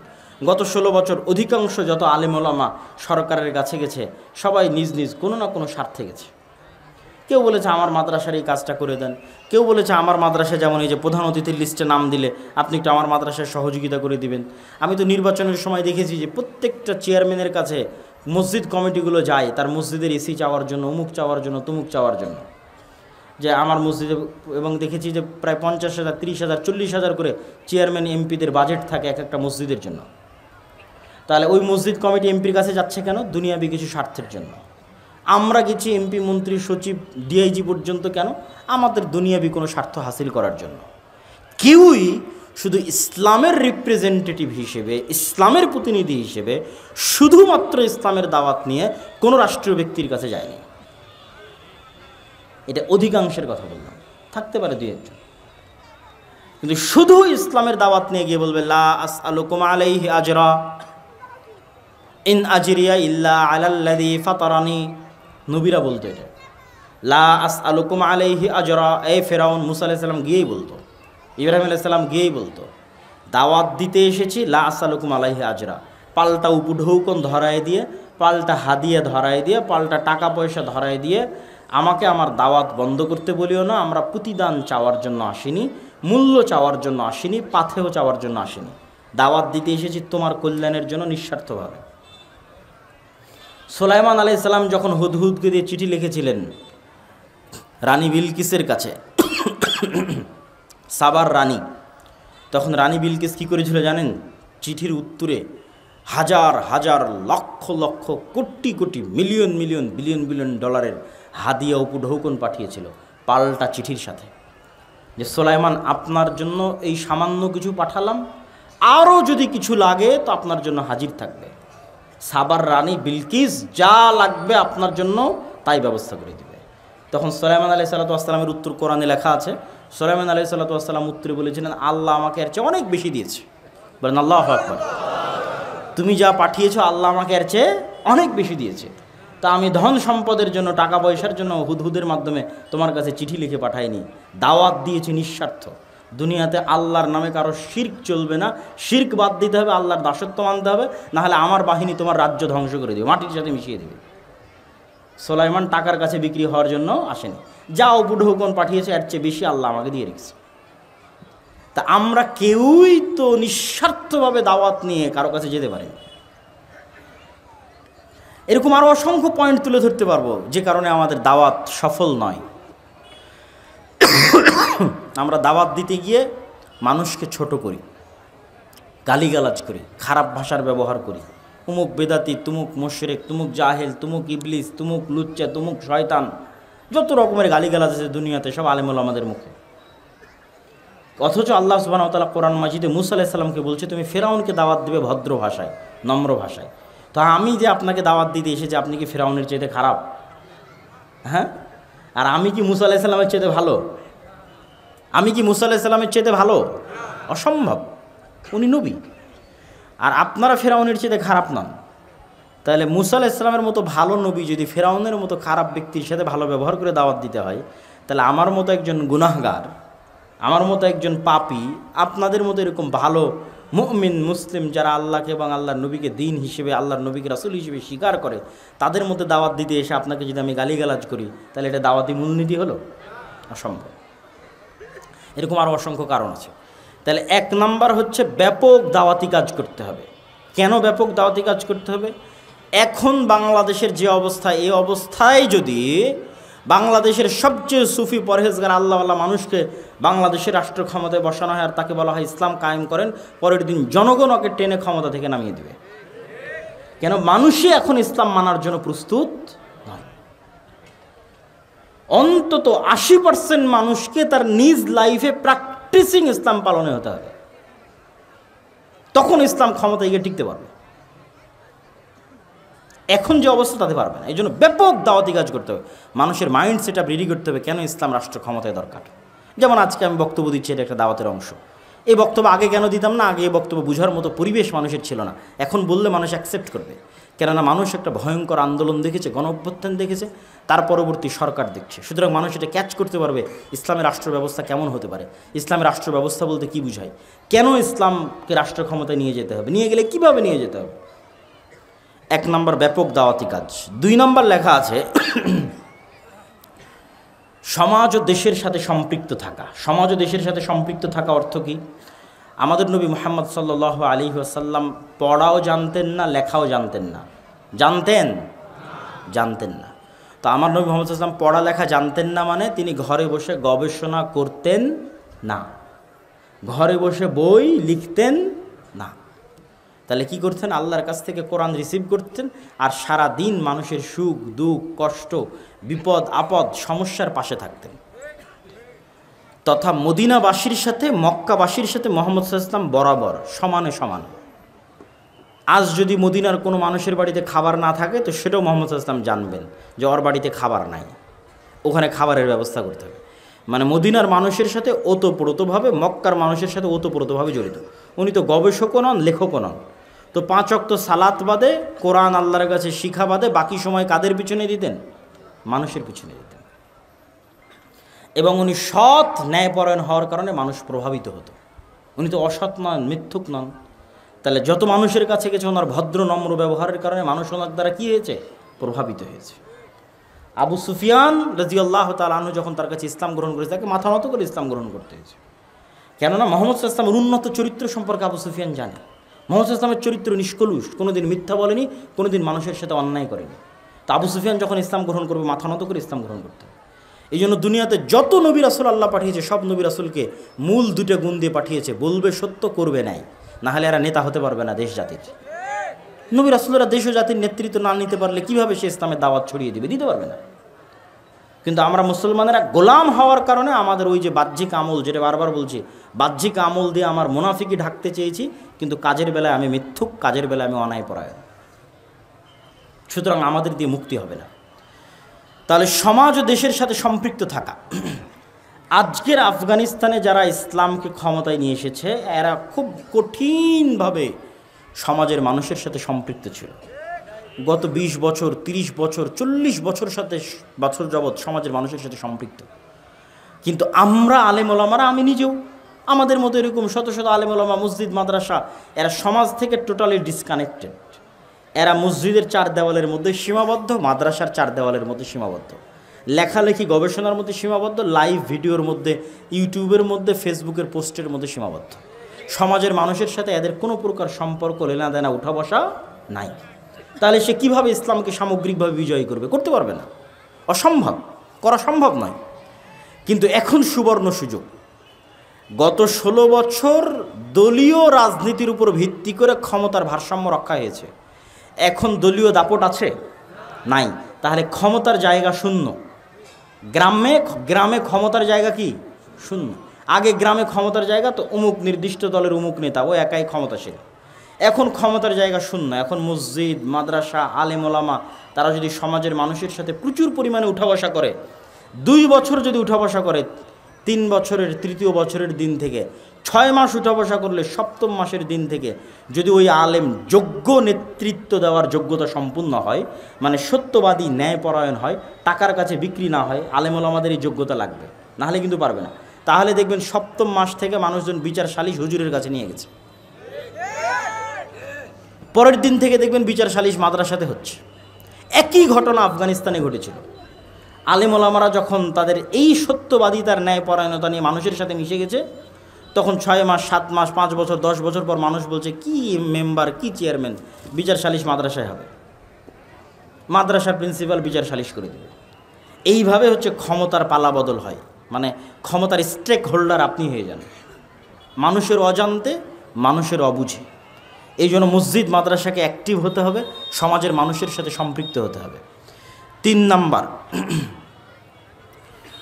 শক্তিশালী প্রতিষ্ঠান প্রতিষ্ঠা করা। এখন যারা ক্ষমতায় আছে তারা কি ভোটের মাধ্যমে ক্ষমতায় এসেছে? তারা ভোটের মাধ্যমে ক্ষমতায় আসেনি। তাহলে কিভাবে ক্ষমতায় আসলো? যখন একটা নির্ধারিত শক্তিশালী সরকার বিদায় নিয়েছে, তখন ওই দেশে যে শক্তিশালী প্রতিষ্ঠানগুলো আছে অটোমেটিক ওরা ক্ষমতার মালিক হয়ে যায়। আপনি চাইলেও মালিক হবে, না চাইলেও মালিক হবে। যেমন বাংলাদেশের সবচেয়ে শক্তিশালী প্রতিষ্ঠান হচ্ছে সেনাবাহিনী। তো গত 16 বছরও সবচেয়ে শক্তিশালী প্রতিষ্ঠান সেনাবাহিনী, এখনও সবচেয়ে শক্তিশালী প্রতিষ্ঠান সেনাবাহিনী। তাহলে যখন সরকার ক্ষমতায় থাকবে না, তখন অটোমেটিক ক্ষমতা কার কাছে যাবে? সেনাবাহিনীর কাছে যাবে। গত 16 বছর সবচেয়ে শক্তিশালী মিডিয়া প্রথম আলো, ডেইলি স্টার, এখনও সবচেয়ে শক্তিশালী মিডিয়া প্রথম আলো, ডেইলি স্টার। তাহলে যখন ক্ষমতা থাকবে না, তখন ক্ষমতা কার কাছে যাবে? প্রথম আলোর কাছে যাবে, ডেইলি স্টারের কাছে যাবে। গত 16 বছর সবচেয়ে শক্তিশালী অর্থনৈতিক প্রতিষ্ঠান ব্র্যাক। আপনার মাদ্রাসার বাৎসরিক আয় ব্যয় কত হয়? ব্র্যাকের বাৎসরিক আয় ব্যয় 12,000 কোটি টাকা। 12,000 কোটি টাকা। আপনার মাদ্রাসায় কয় টাকা আয় ব্যয়? সারা বাংলাদেশের সবগুলো মাদ্রাসা মিলে 12,000 কোটি টাকা হবে না, 100 কোটি টাকাও হবে না। 100 কোটি টাকা হওয়া কঠিন আছে, 1000 কোটি টাকা তো বহু দূরের কথা। তাহলে ব্র্যাক গত 16 বছর সবচেয়ে শক্তিশালী অর্থনৈতিক প্রতিষ্ঠান, এখনও সবচেয়ে শক্তিশালী বেসরকারি অর্থনৈতিক প্রতিষ্ঠান। তাহলে সরকার যখন ক্ষমতায় থাকবে না, তখন ক্ষমতা কার কাছে যাবে? ব্র্যাকের কাছে। তাহলে এখন যারা ক্ষমতায় আছে তারা কারা? এই শক্তিশালী প্রতিষ্ঠানগুলো ক্ষমতায় আছে। ব্র্যাক ক্ষমতায় আছে, গ্রামীণ ব্যাংক ক্ষমতায় আছে, ডেইলি স্টার ক্ষমতায় আছে, প্রথম আলো ক্ষমতায় আছে, সেনাবাহিনী ক্ষমতায় আছে। এটা অটোমেটিক হয়, এটার জন্য ভোট লাগে না। কিন্তু এই যে আপনার কোটি কোটি ভোটার আছে, কোটি কোটি ভোটারের একটাও তো প্রতিনিধিত্বকারী প্রতিষ্ঠান নাই। 16 কোটি 18 কোটি ভোটার, মুসলিম ভোটার, এত পঙ্গপালের মতো, পানির স্রোতের মতো ভোটার দিয়ে কোনো লাভ আছে? এগুলো একটা ভোটারের প্রতিনিধিত্ব করার মতো একটা শক্তিশালী প্রতিষ্ঠান নাই। হুজুরেরা অনেক মারামারি ফাইট করে একজন মাত্র মন্ত্রী ঢোকাতে পেরেছে ধর্মমন্ত্রী হিসেবে।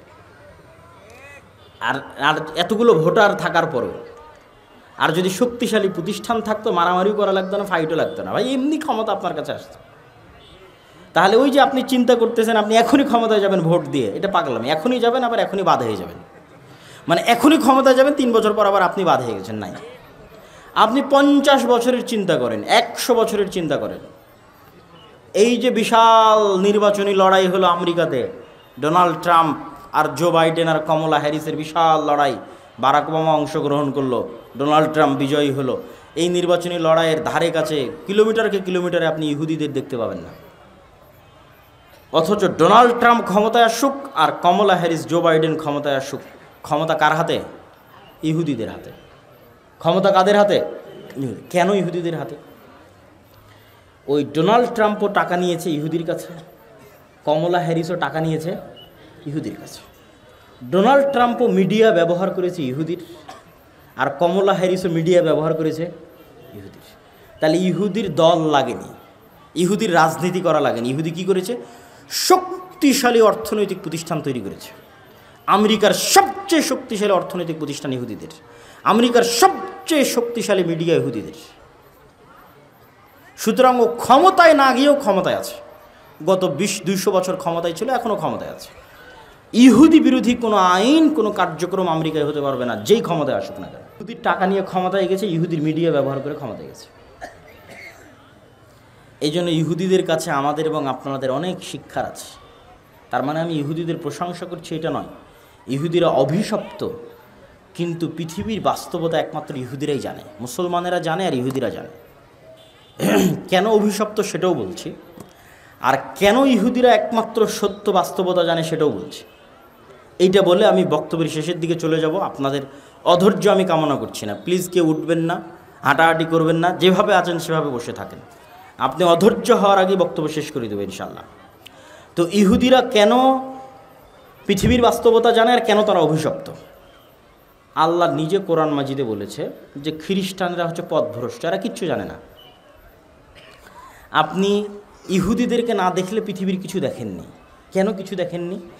এখানকার একটা যুবক ছেলে যেমন বিড়ি সিগারেট মদ জুয়া আড্ডায় ব্যস্ত থাকে, এ উঠে গিয়ে যদি আর এক খ্রিস্টানের সাথে উঠা বসা করে, তো ওই খ্রিস্টানও মদ জুয়া আড্ডায় ব্যস্ত থাকে। সুতরাং এ পৃথিবীতে পার্থক্য করতে পারবে না। দেখবে সবাই তো আমার মতো, জাপান যাবে, কোরিয়া যাবে, হয়তো এতটুকু দেখতে পারে যে আমার চাইতে ওরা রোবোটিক মেশিনের মতো কাজ করতেছে, কিন্তু আর কোনো পার্থক্য দেখতে পাবে না। দেখবে রোবোটিক মেশিনের মতো কাজ করার পরে ওরাও ওই মদ জুয়া আড্ডা অবৈধ সম্পর্কে ব্যস্ত, আমিও মদ জুয়া আড্ডা অবৈধ সম্পর্কে ব্যস্ত। ও ধাক্কা খাবে কখন? ধাক্কা খাবে যদি কোনো ইহুদির সাথে কোনো দিন দেখা হয়, কোনো ইহুদি পরিবারের সাথে যদি কোনো দিন দেখা হয়, ধাক্কা খাবে, খেতে হবে।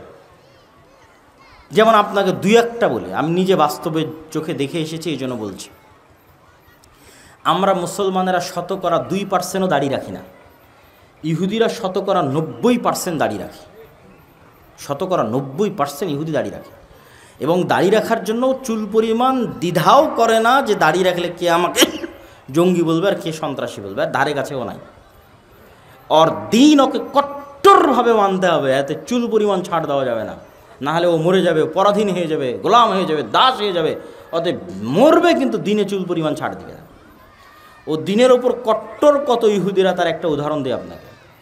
এমন কোনো ইহুদি রেস্টুরেন্ট পাবেন না যে ইহুদি রেস্টুরেন্টে ইহুদি হুজুরকে চাকরি দিয়ে রাখা নাই। যেমন আপনার এলাকায় গ্রামগঞ্জে রেস্টুরেন্ট আছে, তো যে পরাটা তৈরি করবে তার জন্য লোক আছে, চুলা জাল দিবে তার জন্য লোক আছে, থালি বাসন ধুবে তার জন্য লোক আছে। তো প্রত্যেকটা ইহুদি রেস্টুরেন্টে খালি একজন হুজুর আছে, ওর কোনো কাজ নাই। ও থালি বাসনও ধুবে না, ও হচ্ছে ওই পেঁয়াজ মরিচও কাটবে না। ওই ইহুদি হুজুরের চাকরি হচ্ছে খালি দেখবে হালাল হচ্ছে কিনা। কি বুঝলেন দিনের বিষয়ে কতটা কট্টর ইহুদিরা, যে প্রত্যেকটা ইহুদি রেস্টুরেন্টে একজন ইহুদি হুজুরকে চাকরি দেওয়া আছে, ইহুদি রাবাইকে চাকরি দেওয়া আছে। সে বসে থেকে, চেয়ারে বসে থেকে খালি দেখবে রান্নার প্রসেস হালাল আছে কিনা। প্রথম চুলাটা হুজুর জ্বালিয়ে দিবে, ডিম ভেঙে দিবে হুজুর, মুরগি জবাই করে দিবে হুজুর, সকল প্রসেস হালাল অনুযায়ী হচ্ছে কিনা তা পর্যবেক্ষণ করবে হুজুর। এর বাইরে হুজুরের কোনো কাজ নাই। শুধু এই একটা কাজের জন্য প্রত্যেকটা রেস্টুরেন্টে বেতনভুক্ত ইহুদি রাবাই আছে। তাহলে ওর দিনের প্রতিও কত কট্টর হতে পারে, আপনি কল্পনা করতে পারবেন না কত কঠোর হতে পারে। তাহলে আব্দুল্লাহ ভাই, ইহুদিদেরকে যে আল্লাহ অভিশপ্ত বলেছে, ইহুদিরা অভিশপ্ত কেন সেটাও বলছি। আমরা মুসলমানেরা সত্য জানি, ইহুদিরা সত্য জানে। পৃথিবীতে আর কেউ সত্য জানে না। পৃথিবীতে জাপান, কোরিয়া, চায়না, খ্রিস্টান এমনি পাগল। এদেরকে ইবলিস শয়তান পাগল বানিয়ে রেখেছে, উল্লু বানিয়ে রেখেছে। এরা হচ্ছে পশু প্রাণীর মতো, দুনিয়াতে এসেছে, খাবে দাবে চলে যাবে। ইহুদিরা সত্য জানে, মুসলমানেরা সত্য জানে। মুসলমানেরা সত্য জানে, পাশাপাশি মুসলমানেরা চায় এই সত্যটা পৃথিবীর সব মানুষ জানুক, আর এই সত্যের উপর পৃথিবীর সব মানুষ আমল করুক। আমি একজন মুসলমান হিসেবে জানি মদ খারাপ, জুয়া খারাপ। তো আমি চাই একজন হিন্দুর ছেলেও যেন মদ না খায়, জুয়া না খেলে। মানে আমি একজন হিন্দুর জন্য কল্যাণকামী, হিন্দুর ছেলেও যেন মদ না খায়, জুয়া না খেলে। এবার এই সত্যটা ইহুদি জানে, মদ খারাপ, জুয়া খারাপ।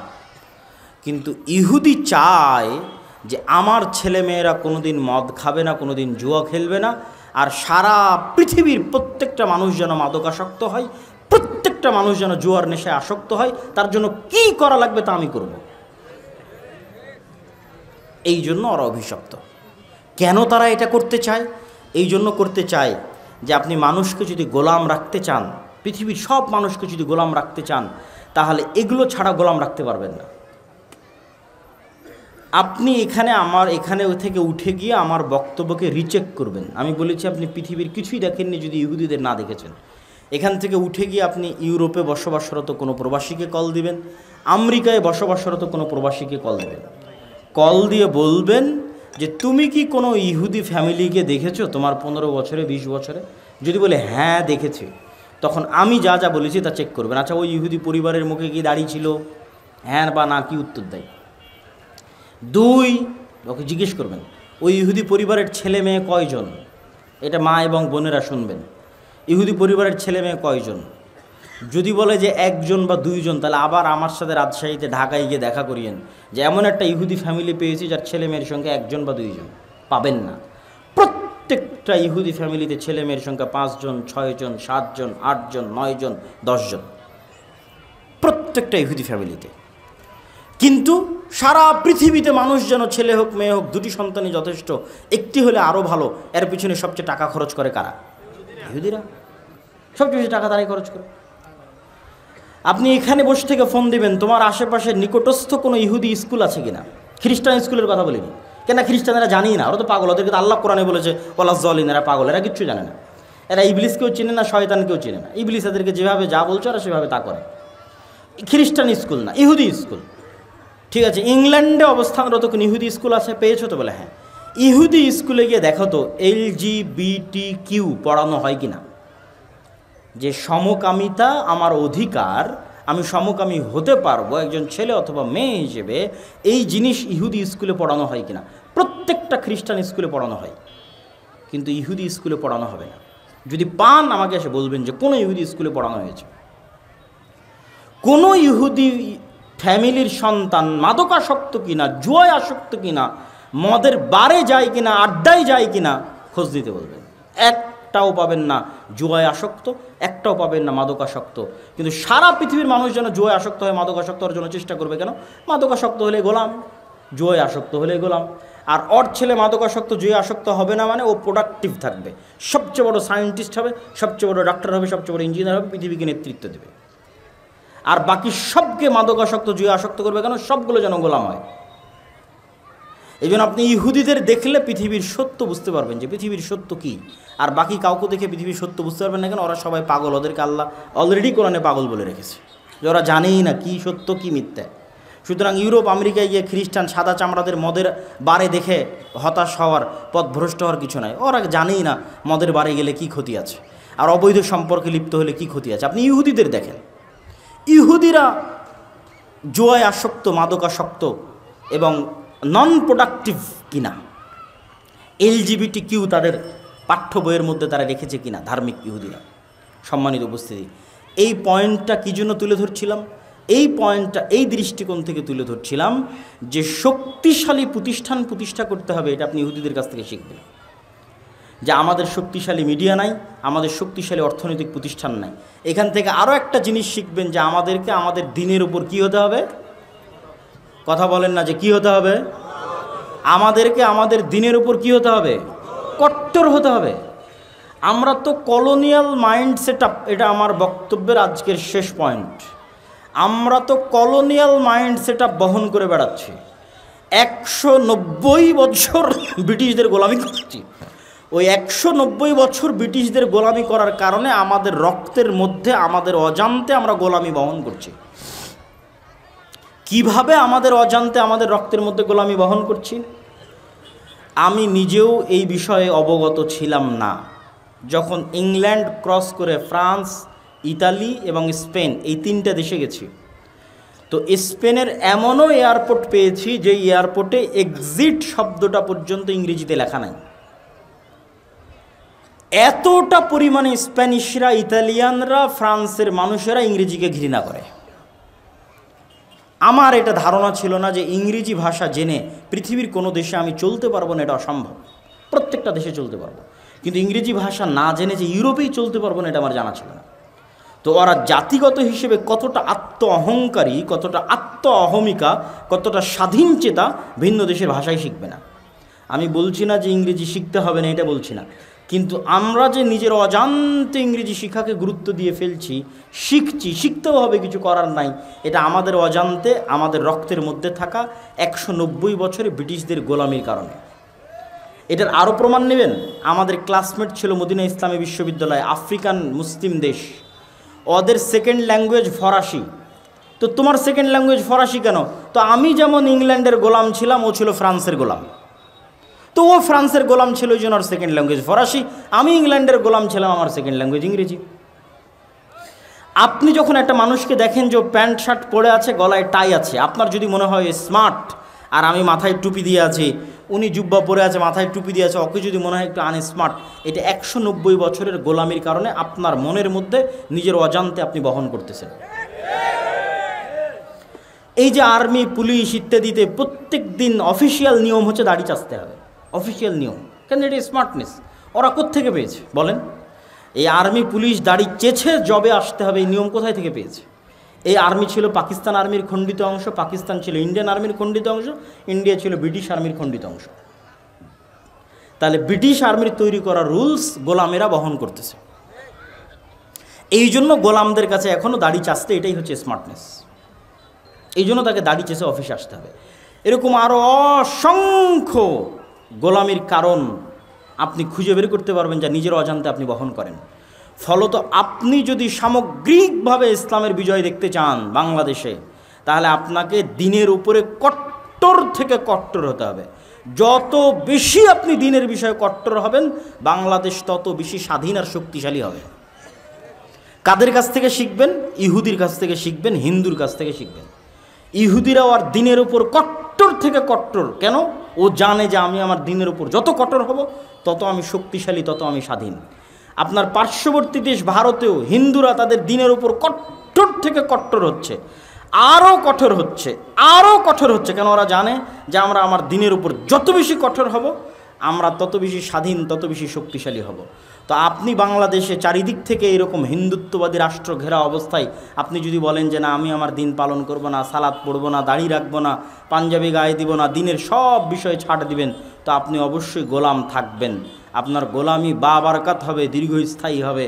আর আপনি যদি বলেন যে না ও যেমন দিনের বিষয়ে কট্টর হয়েছে, আমি দিনের বিষয়ে কট্টর হব, আমি দাড়ির জন্য জীবন দিয়ে দিব, টাকনোর উপরে কাপড় পরার জন্য জীবন দিয়ে দিব, আল্লাহর নবীর প্রত্যেকটা সুন্নাত পালন করব, তো আপনার দেশ স্বাধীন থাকবে, আপনার দেশ শক্তিশালী থাকবে।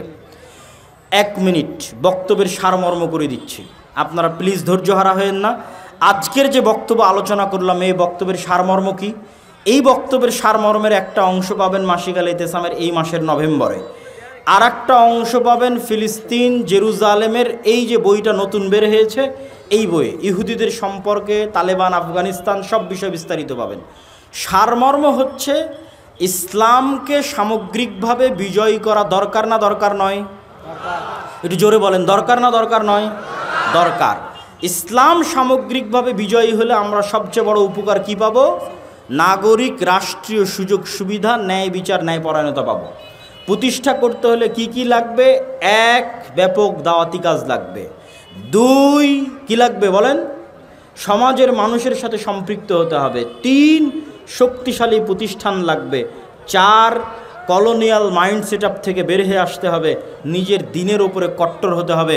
আল্লাহ সুবহানাহু ওয়া তাআলা আমাদেরকে তৌফিক দান করুক, আল্লাহুম্মা আমিন। ওই প্রশ্ন উত্তর আছে, আর ওই যে মাদ্রাসাতে একটু গামছা ছেড়ে দেওয়ার জন্য। আচ্ছা, মাদ্রাসার জন্য মিলিতভাবে মোনাজাত করা যাবে? এক প্রশ্নের উত্তর আমরা আর কতদিন দিব? শায়েখ, আমি একজন কাপড় ব্যবসায়ী, আমি দোকানে নিত্য নতুন মডেলিং যা পর্দা বহির্ভূত পোশাক ওঠে, পোশাকগুলো বিক্রি করলে কোনো সমস্যা হবে কি? ছবি মূর্তি না থাকলে কোনো সমস্যা হবে না। ফেতরা কি টাকা দিয়ে আদায় করা যাবে? না, ফেতরা চাউল দিয়ে আদায় করতে হবে। পীর মানা কি জরুরি? জি না। আমি আমার মাকে সাধ্যমতো সহযোগিতা করি, ভিক্ষা করতে নিষেধ করি। অতঃপর সে অভিশাপ দেয়, আমার জন্য করণীয় কি? আচ্ছা, ওই বইগুলো কোথায় আছে? আছে কি? ও, বইগুলো স্টেজে আছে, হাতের বাম পাশে। মাসিক আল ইতিসাম আর আজকে যে আলোচনা করলাম ফিলিস্তিন, এই বই দুটা মাসিক আল ইতিসাম এবং ফিলিস্তিন হাতের বামে স্টেজে পাবেন।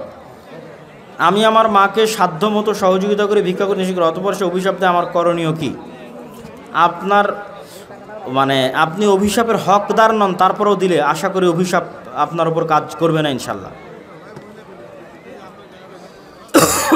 যাকে মানুষ অন্যায়ভাবে হত্যা করেছে নিরস্ত্র অবস্থায়, আমরা আশা করি সে শহীদ হিসেবে গণ্য হবে, আল্লাহ তাকে শহীদ হিসেবে কবুল করুক, আল্লাহুম্মা আমিন। রংপুরের আবু সাঈদের কথা জিজ্ঞেস করা হয়েছে, হিন্দু বা বিধর্মীদের ঘর ভাড়া দেওয়া যাবে কি? অন্যায় কোনো কাজে লিপ্ত না থাকলে স্বাভাবিক অবস্থায় দেওয়া যাবে। শুধুমাত্র পান সুপারি খাওয়া যাবে কি? একদম স্থায়ী অভ্যাসে পরিণত না করে খাওয়া যায়। ইসলামিক রাজনীতি করা যাবে কি? যেগুলো বললাম এগুলো ইসলামের রাজনীতি, এর চেয়ে বড় ইসলামী রাজনীতি নাই। সভাপতি এখনো টাকা দেয়নি, ওই টাকাটা একটু করে হবে। সভাপতি কোথায় টাকা দেবে? দানের টাকাটা এখনো ও দেয়নি। মাশাআল্লাহ, আপনি দিবেন? বারাকাল্লাহ ফিক। কত দিবেন? এটা প্রচার করবে। হ্যাঁ, প্রচার করবো না? আচ্ছা, ঠিক আছে। সভাপতি একটা ভালো অঙ্কের টাকা মাদ্রাসার জন্য দান করছেন, আল্লাহ কবুল করুক, আল্লাহুম্মা আমিন। আল্লাহুম্মা সাল্লি আলাইহি, আল্লাহুম্মা বারিক আলাইহি। আসসালামু আলাইকুম শায়েখ, স্ত্রী স্বামীর কথা শোনে না, এর ভয়াবহতা এবং প্রতিকার কী? প্রথমত, তোমার ব্যক্তিত্বের অভাব আছে কিনা, তোমার অর্থনৈতিক সক্ষমতার অভাব আছে কিনা, পৌরুষত্বের অভাব আছে কিনা। যদি এগুলোর কোনো অভাব না থাকে, তারপরেও যদি তোমার স্ত্রী তোমার কথা না শোনে, সেক্ষেত্রে অবশ্যই সে গুনাহগার হিসেবে বিবেচিত হবে। আর যদি তোমার অন্য কোনো অভাব থাকে, তুমি সেগুলো দ্রুত পূরণ করো, যাতে তোমার ব্যক্তিত্বের প্রভাবে সে তোমার অনুগত হয়। মৃত্যুর পর রূহ আল্লাহর কাছে ফিরে যায়, আবার পুনরায় মানুষ রূপে জন্ম নেয়। মানুষ রূপে কখনোই জন্ম নেয় না, ইল্লিন এবং সিজ্জিনে থাকে। আবার যখন কিয়ামত হবে, আল্লাহ নতুন করে মানুষকে জন্ম দিবে, তখন মানুষের রূহ ফিরিয়ে দেওয়া হবে। কোনো ব্যক্তি মৃত্যুর পূর্ব মুহূর্তে কালেমা পড়তে পারলে সে কি জান্নাতি হবে? কালেমা যদি অন্তর থেকে বিশ্বাস করে, শিরক থেকে যদি ক্ষমা চেয়ে নেয়, কোনো শিরকে লিপ্ত থাকলে আর সেই শিরক থেকে ক্ষমা চেয়ে নিলে, আর কালেমা মন দিয়ে অন্তর থেকে বিশ্বাস করলে প্রথম চান্সেই জান্নাতে যাবে কিনা এটা বলা যাবে না, কিন্তু কোনো না কোনো একদিন জান্নাতে যাওয়ার তার সুযোগ হবে বলে আশা করা যায়। নামাজে হাত কোথায় বাঁধবেন? জনৈক বক্তা বলেছেন আকিদা শব্দ এইগুলো অযথা, যেগুলো জানা জিনিস সেগুলো জিজ্ঞেস করে লাভ নেই। শায়েখ আমি সুদের বিরুদ্ধে কথা বলায় গ্রামের মানুষ আমাকে তিরস্কার করে, আমি কি ক্ষতিগ্রস্ত হব? সুদের বিরুদ্ধে আল্লাহ বলেছে, আপনি কেন বলবেন না? অবশ্যই বলবেন। কোর্টের মাধ্যমে বিবাহ তালাক হয়, সেই স্ত্রীকে পুনরায় গ্রহণ করা যাবে কি? কোর্টের মাধ্যমে স্বামীর সম্মতিতে যদি তালাক হয়ে থাকে, আর এটি যদি প্রথম তালাক হয়, আর পূর্বে যদি আর কখনো তালাক না হয়ে থাকে, তাহলে ইদ্যৎকালীন অবস্থায় কোনো প্রকার বিবাহ ছাড়াই স্ত্রী ফেরত আনতে পারবে। ইদ্যৎ পার হয়ে গেলে নতুন বিবাহ, নতুন মহরানা দিয়ে স্ত্রী ফেরত আনতে পারবে। মেয়েদের থুতনির নিচে যে চুল গজায় সেটা রাখতে হবে না কাটা যাবে? যেহেতু এটা তার সৃষ্টিগত প্রকৃতির বিরোধী, সেহেতু সে কাটতে পারে। বেতের কোনো উভয় অবস্থাতেই পড়া যায়, সমস্যা নাই। মৃত পিতা মাতা, বন্ধু বান্ধব বা আত্মীয় স্বজনের পক্ষ থেকে মসজিদে দান করা যাবে কি? অবশ্যই মৃত পিতা মাতা, আত্মীয় স্বজন, বন্ধু বান্ধবের পক্ষ থেকে মসজিদে দান করা যাবে। হজ পালন করে এসেছে, 5 ওয়াক্ত সালাত পড়ে, তবে বিড়ি মুখে নিয়ে মুরগি জবাই করে, এই মুরগি কি খাওয়া হালাল হবে? বিড়ি খায় সেটার গুনাহ ভিন্ন, বিসমিল্লাহ আল্লাহু আকবার বলে মুরগি জবাই করলে মুরগি হালাল হবে। আল্লাহর কুদরতি হাত, কুদরতি পা কি? কোনো কুদরতি হাত, কুদরতি পা বলে কিছু নাই। আল্লাহর হাত আছে, আল্লাহর পা আছে। বিসমিল্লাহ।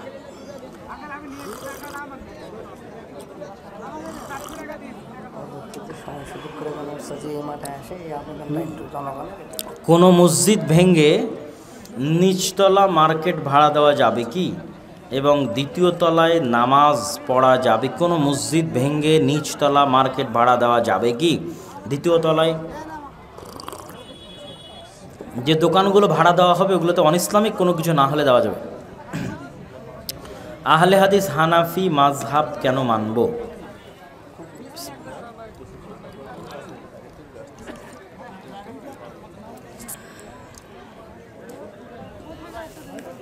সরাসরি কোরআন এবং হাদিস মানবেন, তবে কোরআন এবং হাদিস সালাফে সালেহিনের বুঝ অনুযায়ী বুঝতে হবে, আপনি একাই বুঝতে পারবেন না। আর সালাফি সালেহিনের বুঝ অনুযায়ী বুঝতে চাইলে আপনাকে আলেম ওলামার সহযোগিতা নিতে হবে। সেক্ষেত্রে যদি নির্দিষ্ট আলেমের মাযহাবের সহযোগিতা নেন তো এটাকে নির্দিষ্ট মাযহাব বলে, সব আলেম ওলামার সহযোগিতা নেন ওটাকে সালাফে সালেহিনের মাযহাব বলে। আল্লাহকে চেনার উপায় কি? আল্লাহর গুণাবলী জানা। কোরআনে আল্লাহ তার পরিচয় দিয়েছে, কোরআন পড়বেন ধারাবাহিকভাবে, কোরআনে আল্লাহর পরিচয় পেয়ে যাবেন। কেউ একবার তালাক বললে কি তালাক হয়? জি, একবারই তো তালাক বলতে হয়, 3 বার তো বলতে হয় না, ওটা তো সুন্নাত বিরোধী। একবারই বলা উচিত এবং একবারই বলতে হয়, এবং একবার বললে তালাক হয়। অজু করার পর ধূমপান করলে অজু নষ্ট হবে কি? ওয়াজল্লিন নাওয়ালাদ্দালিন বলবো, অজু করার পর মানুষের লজ্জায় স্থানের যে 2টি দ্বার আছে, এই 2টি দ্বার দিয়ে কোনো কিছু বের না হলে এবং বের হওয়ার সম্ভাবনা তৈরি না হলে, সম্ভাবনা মানে যেমন ঘুম, অজু ভঙ্গ হয় না। বিড়ি সিগারেট খাচ্ছে, তার গুনাহ ভিন্ন। আমি ওয়াদা করেছিলাম আগামীকাল আপনার বাসায় যাব, কিন্তু আমি যাইনি, তাহলে আমার গুনাহ হবে কি? এই ধরনের যদি কোনো কাজ সংঘটিত হয়ে থাকে, এগুলোকেও মূলত জবানের গুরুত্ব বলা হয়, কিন্তু সবচেয়ে বড় গুনাহ হয় অতীতে ঘটে যাওয়া কোনো কাজের বিষয়ে যখন আপনি মিথ্যা সাক্ষী দেন, তখন সেটা অনেক বড় গুনাহগার। আপনি একটা কাজ করেছেন, তারপরও বলছেন করেননি, আবার আরেকজন একটা কাজ করেনি, তারপরও বলছেন সে করেছে, আবার আরেকজন একটা কাজ করেছে, তারপর আপনি বলছেন সে করেনি। অতীতে ঘটে যাওয়া যে কোনো জিনিসের উপর যখন আপনি মিথ্যা বলেন, তখন সেটা হয় বেশি মহাপাপ। আর ভবিষ্যতে কোনো কিছু করতে চেয়েছেন, কোনো ওজোর যদি থাকে সেই কারণে করতে পারেননি, সেটা ভিন্ন কথা। তবে মানুষ তার জবান রক্ষায় যত শক্তিশালী হবে, তার ব্যক্তিত্ব তত মহৎ হবে। মহিলারা কি পুরুষ আলেমের কাছে কোরআন মাজিদ শিখতে যেতে পারে? ফিতনার আশঙ্কা না করলে পর্দার আড়াল থেকে দূরে থেকে আর এক মাহরমের উপস্থিতিতে শিখতে পারে। তবে চেষ্টা করতে হবে মহিলা মানুষের কাছেই শেখার। হুজুর, আমার ছেলের বয়স 8 বছর, আপনার মাদ্রাসায় কিভাবে ভর্তি করব? জামিয়া সালাফিয়াতে ডিসেম্বরে ভর্তি ফরম বিতরণ হয়, আর জানুয়ারির 1 তারিখে ভর্তি পরীক্ষা হয়। আগামীকালকে জামিয়া সালাফিয়াতে সালাফি কনফারেন্স আছে, দেশ বিদেশের বড় বড় আলেম ওলামা উপস্থিত হবে। সৌদি আরবের প্রায় 4 জন আলেম উপস্থিত থাকবে, ভারতের আলেম ওলামারা থাকবে। জামিয়া সালাফের উক্ত সালাফি কনফারেন্সে আপনাদের দাওয়াত, যাদের পক্ষে সম্ভব হবে অবশ্যই উপস্থিত হবেন।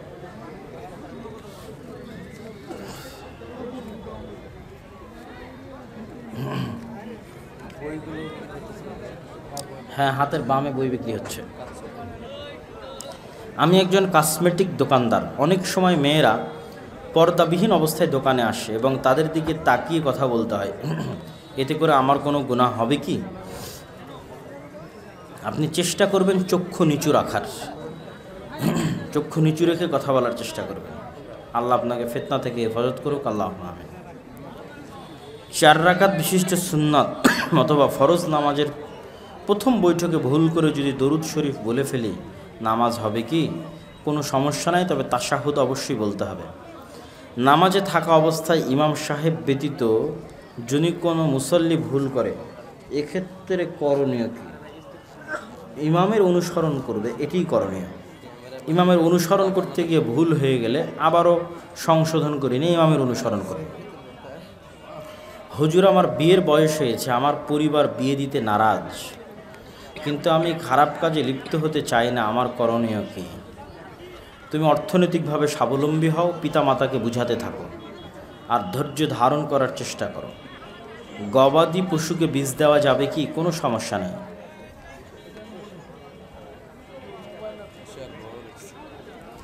হুজুর, মহিলার মুখ থেকে ঢেকে সালাত হবে কি?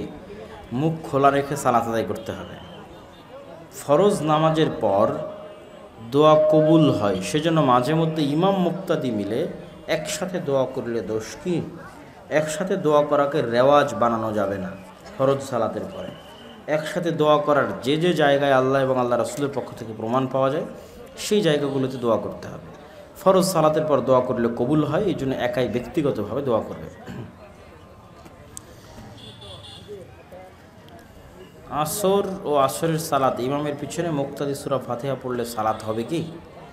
ইমামের পিছনে মুক্তাদি তো সূরা ফাতিহা পড়বেই, সালাত হওয়া না হওয়ার কি?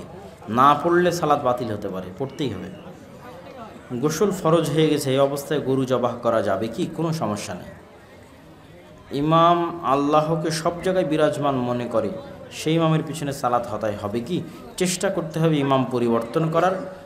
যদি ইমাম পরিবর্তন না করা যায়, নিকটস্থ মসজিদে যেতে হবে। যদি নিকটস্থ কোনো মসজিদ না থাকে, তাহলে জামাতে সালাত আদায় করার লক্ষ্যে তার পিছিয়ে সালাত আদায় করতে হবে। বিদাতি বক্তার আলোচনা শ্রবণ করা যাবে কি? যার জ্ঞান নাই, যে সত্য মিথ্যা যাচাই বাছাই করতে পারে না, তার এই ধরনের সকলের বক্তব্য শোনা উচিত নয়। যার প্রতি নির্ভরযোগ্য মনে করবে, যাকে চিনে, যাকে জানে, তারই বক্তব্য শোনার চেষ্টা করবে। আর যারা সত্য মিথ্যা যাচাই বাছাইয়ের জ্ঞান আছে, বা এরকম মুরব্বী আছে, পরামর্শদাতা আছে, যার সহযোগিতায় সে ভ্রান্তি পথে যাবে না, বরং সত্য মিথ্যা যাচাই বাছাই করতে পারবে, এরকম মানুষ বক্তব্য চাইলে বিভিন্ন জনের বক্তব্য শুনতে পারে। শায়েখ হেসে বা রাগে মজাক করে তালাক দিলে তালাক হবে কি? তালাকে কোনো মজাক নাই, তালাকে কোনো রাগ নাই, তালাকে কোনো হাসাহাসি নাই। তালাক তালাকই। রেগে দিলেও তালাক, মজাক করে দিলেও তালাক, হেসে দিলেও তালাক।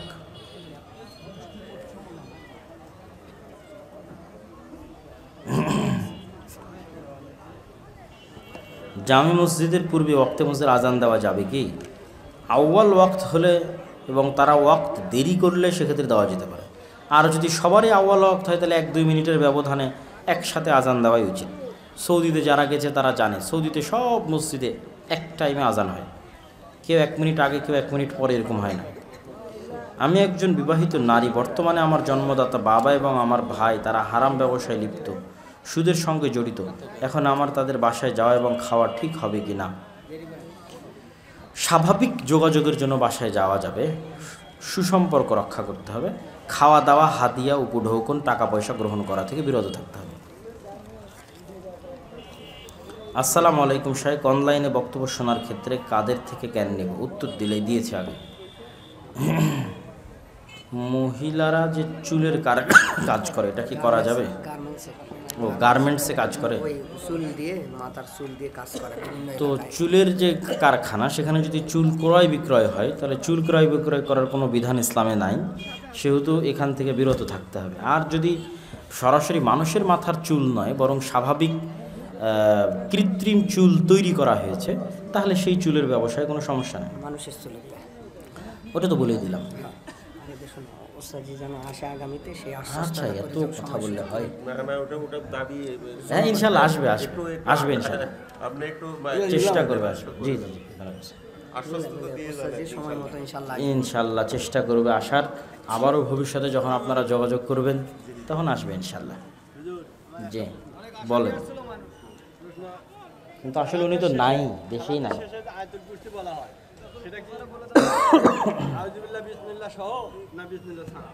জি,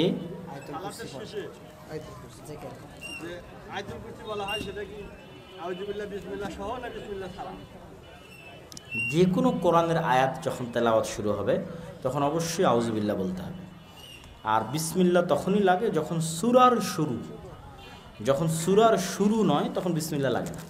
তো আয়াতুল কুরসি যেহেতু সূরার শুরু নয়, সেহেতু আয়াতুল কুরসি তেলাওয়াত করতে শুধু কি লাগবে?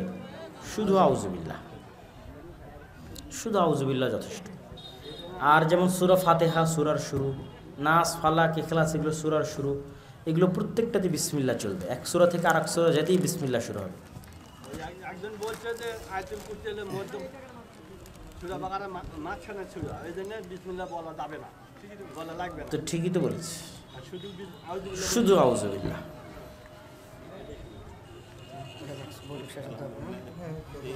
সবাই বৈঠক শেষে দোয়া পড়ি, সুবহানাকা আল্লাহুম্মা ওয়া বিহামদিকা আশহাদু আল্লা ইলাহা ইল্লা আনতা আস্তাগফিরুকা ওয়া আতুবু ইলাইক। আসসালামু আলাইকুম ওয়া রাহমাতুল্লাহ।